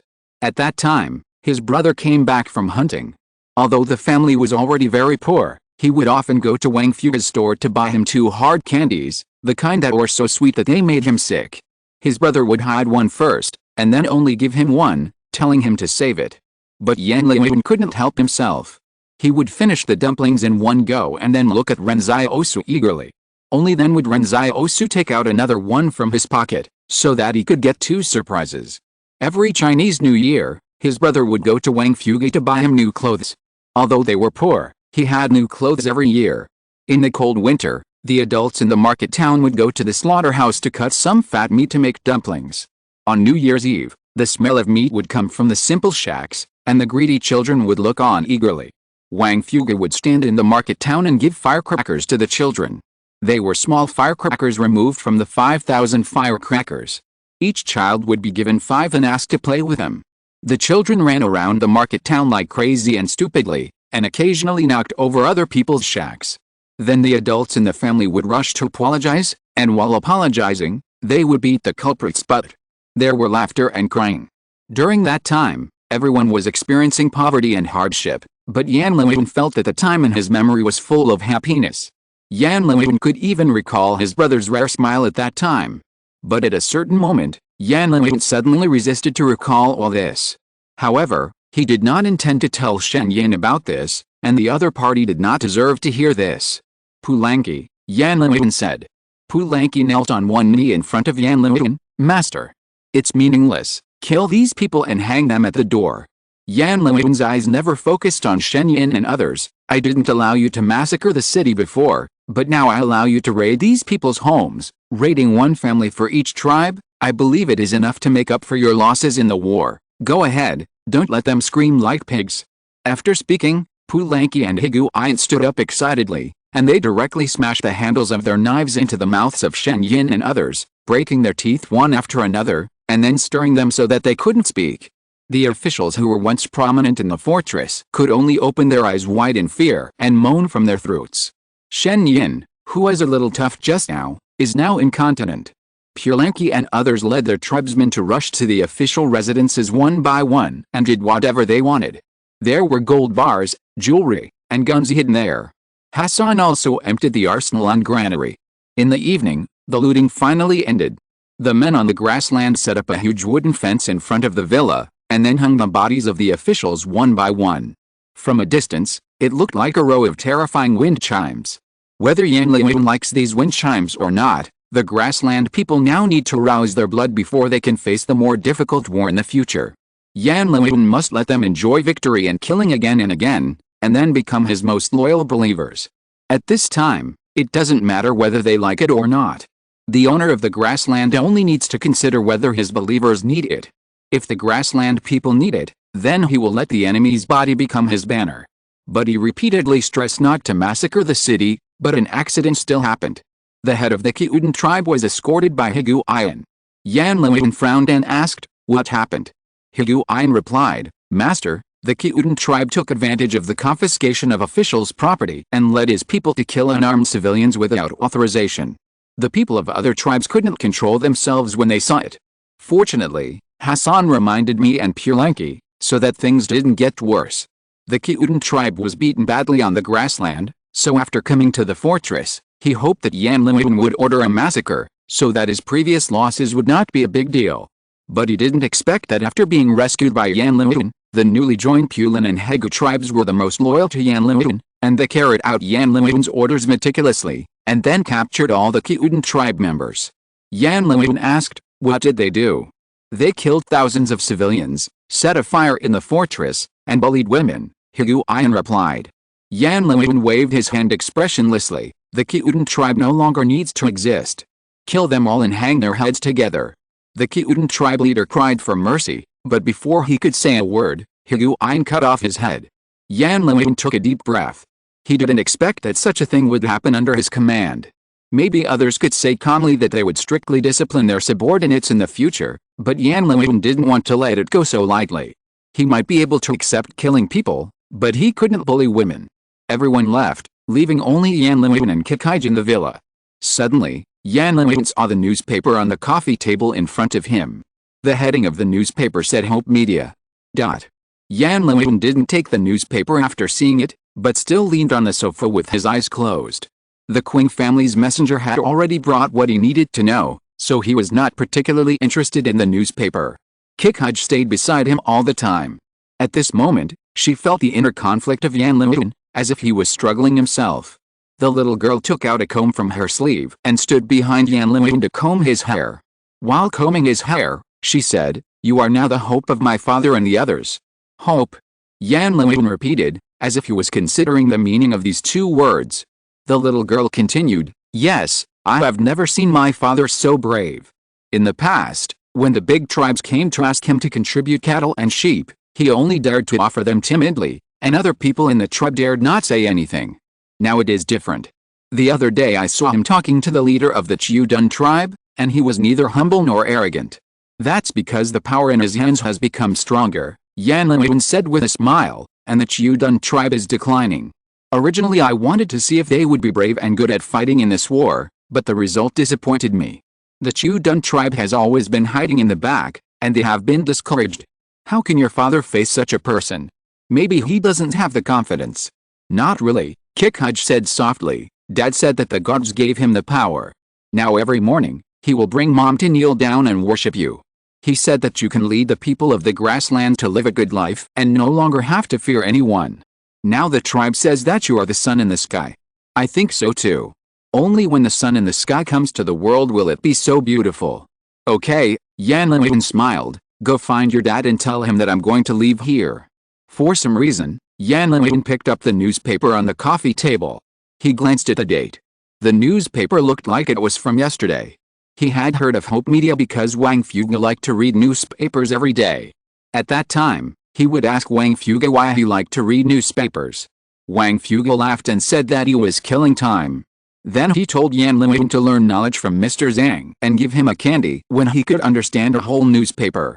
At first, Yan Luoyun studied hard every day with a longing for candy, but soon he began to play and be lazy again, begging his brother to take him hunting every day, because there is a bigger world outside the market town. Now, he can understand the whole newspaper, but the person who promised to give him candy has disappeared. Yan Luoyun looked at the first page of the newspaper, which talked about the war between Huazhong and Kong, and the movements of Wang. At this time, Wang was not in a hurry to join the battlefield, but stationed troops on the border, quietly waiting for something. According to Yan Luoyun's speculation, Wang was just waiting for the opportunity to kill Kong with one blow. In fact, there is nothing special about the consortium, right? Everyone is like a wild animal in the wilderness, and they will go all out as long as they find an opportunity. Before the hunt begins, everyone usually remains silent. Yan Luoyun turned to the second page, which talked about the follow-up of the Holy Mountain incident, such as how many people entered the mountain, how many people left the mountain, and how heavy the losses were. This page also detailed that the trip to the Holy Mountain was just a trick of Anjing Temple and Fire Seed, and no one knew who leaked this to Hope Media. The third page started to get boring, talking about what the editor-in-chief Jiang Su saw and heard in Wang's, and his records of artificial intelligence, which were mixed. The newspaper said that Jiang Su is still in Fortress number 61, and he will continue to observe the matter of artificial intelligence. On the fourth page, the newspaper began to talk about the transformation of Luochang King Group. Except for Su Ke, all the knights had left Luochang and disappeared. Yan Luoyun flipped through it slowly, waiting for his subjects to gather. But the moment he turned to the fifth page, the young hero froze. Only 2 lines were written on half of the fifth page. Don't let the sorrow of the times become your sorrow. 61. Yan Luoyun was too familiar with this passage, and he also knew who said it. All the good memories about the refugee town were related to him. That day, he saw the red spear pierce his abdomen and then was swept away by the flood. The flood was like irreversible time, which almost took away all his beautiful visions of the world. No more candy, and no more new clothes every year. At that time, he was his brother, and now he is the new king of the grassland. At this time, Kikij rushed into the villa. Dad and the others are back. But as soon as she finished speaking, she found that the boy was sitting alone on the sofa. The dusk in the distance was heavy, and the boy was completely shrouded in black shadows, which made him particularly lonely. Yes, it was the loneliness of the king. Loneliness wrapped in wind, snow and thorns. Yan Luoyun looked up outside the villa and wanted to go to the number 61 barrier to find Ren Xiaosu. But when he looked up, he saw the corpse hanging on the wooden fence shaking constantly, and the purple-black blood was dripping to the ground. That was the person he ordered to be killed, and it was also his sorrow. The flames burning in the barrier were the sins that the Kiuden tribe who followed him had committed long ago. There were thousands of civilians and women who had been bullied in the flames. I don't know when it started, but he seemed to have become a part of this sad era. Perhaps many people find it difficult to face their former selves after growing up.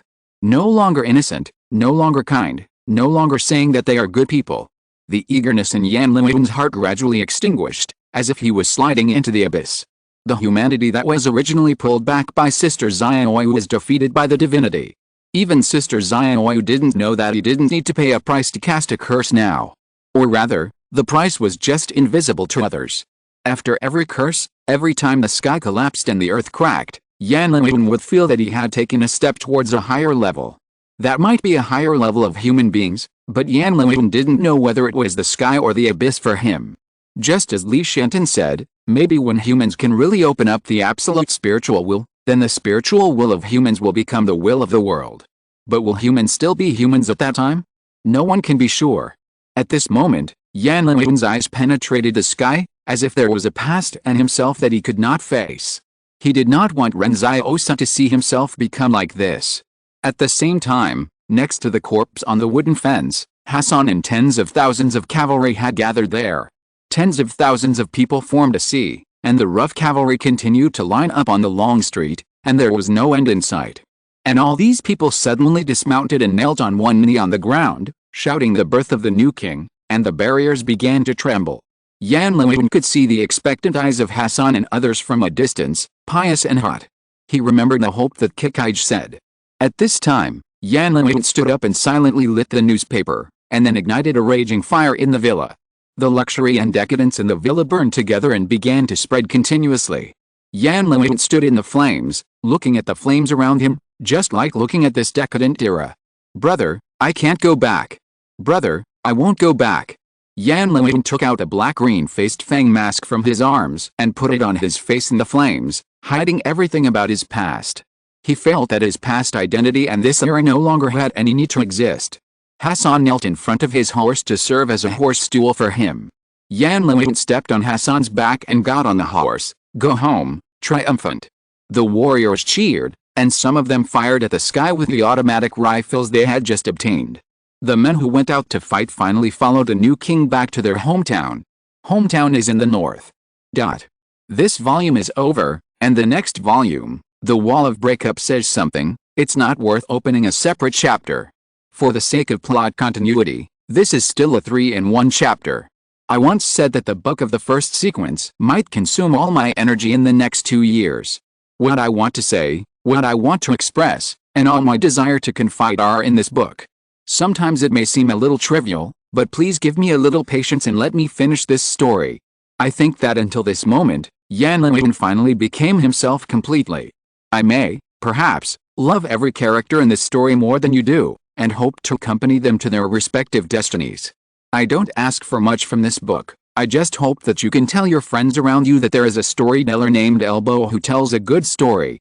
Chapter 774 Farewell. 176 soon spread to the entire Barrier Alliance. This incident even temporarily overwhelmed the war between Spark Company and Kong's family, only because it was the first time that the northern grassland people broke through the barrier of the Central Plains after the disaster, and there was news that a massacre almost occurred at barrier number 176. Fortunately, those grassland people stopped in time, although no one knew why they stopped. In this disaster, the most shocking thing was a mysterious extraordinary person, who is now the master of the entire grassland. Some people said that the grassland people were able to break through barrier number 176 because he was powerful enough to destroy the wall of the barrier. As for how he destroyed it, no one knows. Every appearance of this kind of extraordinary person at the level of destroying cities and strongholds will cause a shock to the entire extraordinary world. Therefore, some people mentioned that Spark Company and Kong's family in the Barrier Alliance should temporarily put aside their hatred and deal with foreign enemies. But who can stop now between Spark Company and Kong's family? If someone stops, if the other party pursues them relentlessly, the entire consortium will be gone. Therefore, both families made a choice at the same time and turned a blind eye to the matter. Just like Yan Liwen said to Shen Yin, who would go to save barrier number 176 and avenge the Shen family? No one. Instead, the Wang family sent a construction team to barrier number 176 as soon as possible, supporting the post-disaster reconstruction work while taking over barrier number 176. This suddenly became a good thing for the Wang family, because they received a barrier for no reason. The officials in barrier number 176 were all killed by Yan Liwen, and it became extremely smooth for the Wang family to take over the barrier at this time. It was like pie in the sky. Moreover, during the reconstruction process, the Wang family naturally installed surveillance in every street and alley, and artificial intelligence began to take over the management of the entire barrier. The residents of barrier number 176 had no ability to resist and could only accept it. Master, I want to discuss something with you. Zhou Yingsu looked at Ren Xiaosu and said seriously, look, the Northwest is in need of people right now. I've heard that there's not enough food there, and my ability should be able to help them. I also asked the big liar, and he said there are still a lot of wastelands there, and the food production is not high. Sometimes the people in the fortress are short of supplies, let alone the refugees. Ren Xiaosu, who was beside the campfire, was puzzled. What are you going to say? Zhou Yingsu said loudly, I'm going to support the construction of the Northwest. Ever since Zhou Yingsu met Ren Xiaosu and Yang Xiaojin in the Holy Mountain, she has been arranged by Yang Xiaojin very clearly, and she no longer has the comfort of following her master alone. Zhou Yingsu herself is not a real maid, and she is also a woman who pursues independence in this wasteland era. It's okay to admire her master before, but now she can't stand serving tea and water every day. In her opinion, she can play a greater role in a broader space, such as going to the Northwest to plan a drama for the master to seize the throne. Serving tea and pouring water here is really a waste of talent. That's right, Zhou Yingsu felt that she was wasting her talent. Ren Xiaosu thought for a while and said, it's not impossible, but we have to make 3 rules. When you go to the Northwest, you must do real work and don't act like a bully every day. That's for sure. Zhou Yingsu promised. Ren Xiaosu looked at Zhou Yingsu suspiciously. He always felt that with her personality, if she went to the Northwest, she would be so arrogant that she would be arrogant to the sky. Maybe she would act like a maid of the young marshal and domineering every day. After all, this is a woman who can wear 10 rings on her hands. Most people can't do such a thing. Before Ren Xiaosu could explain anything to Zhou Yingsu, the maid had already packed up and ran away. For Zhou Yingsu, this was not going to support the construction of the Northwest, but running towards freedom. The big liar also said goodbye to Ren Xiaosu, I am leaving too. We have received information that Wang Yun is being held in a secret prison. It is said that Kong Erdong is very dissatisfied with the failure on the front line and wants to use Wang Yun as a scapegoat. He will be in court-martial next month.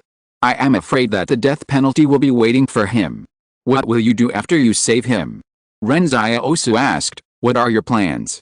Of course, I will take him back to the Northwest to participate in the construction of the Northwest, the big liar said with a smile. Ren Xiaosu was stunned for a long time. He always felt that something was wrong, as if everyone around him would eventually go to support the construction of the Northwest. What went wrong? Li Shenton, who was standing aside, looked at Ren Xiaosu, then at the big liar and others. Why don't I go to support the construction of the Northwest, otherwise I seem a bit out of place? Ren Xiaosu didn't know whether to laugh or cry. What kind of group? As a mentally ill person, should you consider such a thing as being sociable? Okay then, Li Shenton felt a little regretful. Then I'll go to the south to wait for the typhoon, and just in time to see different scenery. What about after the typhoon? Ren Xiaosu asked. I should go to Luochang again, Li Shenton said. There are children there waiting for me to perform magic. Ren Xiaosu was silent for a while. The lunatic's thinking was indeed a little different. At this time, Luo Lan also stood up and said goodbye. I have to go to Zhou's quickly. Qing's informant said that Zhou's also started a new deployment of troops. I have to go and talk to Zhou Shiji before they complete the deployment of troops and combat plans. Zhou Shiji, the current leader of Zhou. Ren Xiaosu looked at Luo Lan and said, why do I feel like you are always running around, and never stop to rest? Since the destruction of barrier number 113, this fat man Luo has been all the way from Li's barrier to Yang's barrier. After the unification of the entire southwest, he ran to the central plains again, as if he could never be idle. Luo Lan laughed cheerfully and said, this world doesn't give people a chance to breathe. The world is always changing, and people have to change with it. Look at the Shen family of barrier number 176, they just don't seek to make progress. As a result, can everyone really live in peace in this chaotic world? Ren Xiaosu remained silent. His biggest dream was to have a paradise on earth, where he could live a comfortable life with food and clothing. But when Luo Lan said that, he thought of the bandits in the river valley. After the matter in Anjing Temple is settled, he might have to go to the river valley. Luo Lan looked at Ren Xiaosu and said seriously, go back to the northwest as soon as possible. That's your home ground. Qing Zhen, and I also hope that you will be the one to replace Zhang Jinglin in the future, so that the Qing family and the northwest can continue to live in peace. It's too early to say that. Ren Xiaosu shook his head and was unwilling to answer. Luo Lan looked into the distance and sighed. Qing Zhen said, if he had 2 hectares of good farmland, how could he be worthy of the Qing family's seal? I sometimes think, how nice it would be if I was not born in the Qing family. I could open a small shop, marry a beautiful wife, and then have a brother who is an official. This life would be almost the same, and I wouldn't have to be so tired. Ren Xiaosu listened to Luo Lan's description and always felt that this seemed like a familiar story. He pondered for a moment and said, Wu Delan. Luo Lan. Sorry, there is only one update today. I will take a day off. A new volume will start. I will sort out my thoughts. Chapter 775 The Steam Train Being Hunted. Luo Lan went to Zhou's company in a sullen mood. Although his friendship with Ren Xiaosu was already very solid, and although he also knew how annoying Ren Xiaosu was, he still had to be angry. On this trip to Zhou's company, Luo Lan planned to bypass Wang's territory, so he couldn't go with Ren Xiaosu. According to him, Wang's company was getting more and more crazy. Normally, he might be able to stroll around Wang's company with a swagger, and both sides would still maintain polite restraint, but now, who knows what the other party will do.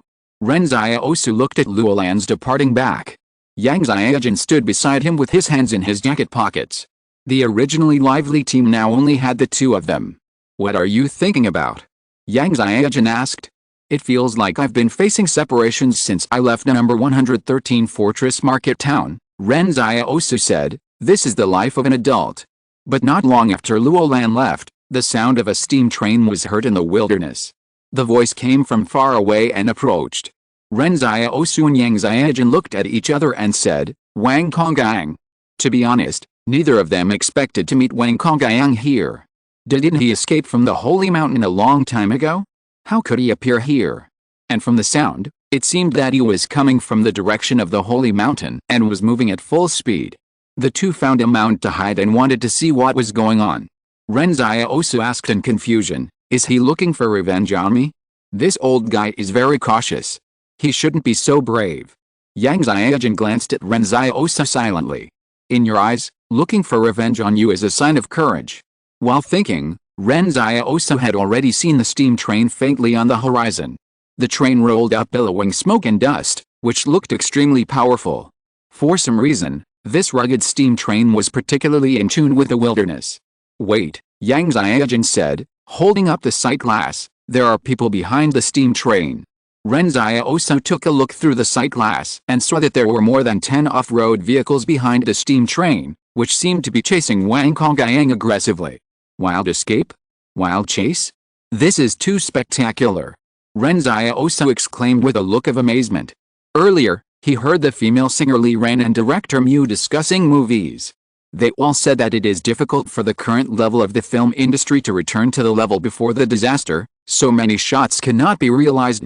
Therefore, director Mu wanted to make a documentary about the extraordinary people, because the real battle scenes of the extraordinary people now are more exciting than the stunts and special effects before the disaster. Who would really destroy a barrier for you to see? Who could see what the real lake collapse looked like before? Should we consider how to solve these current problems now? Yang Xiaojun reminded.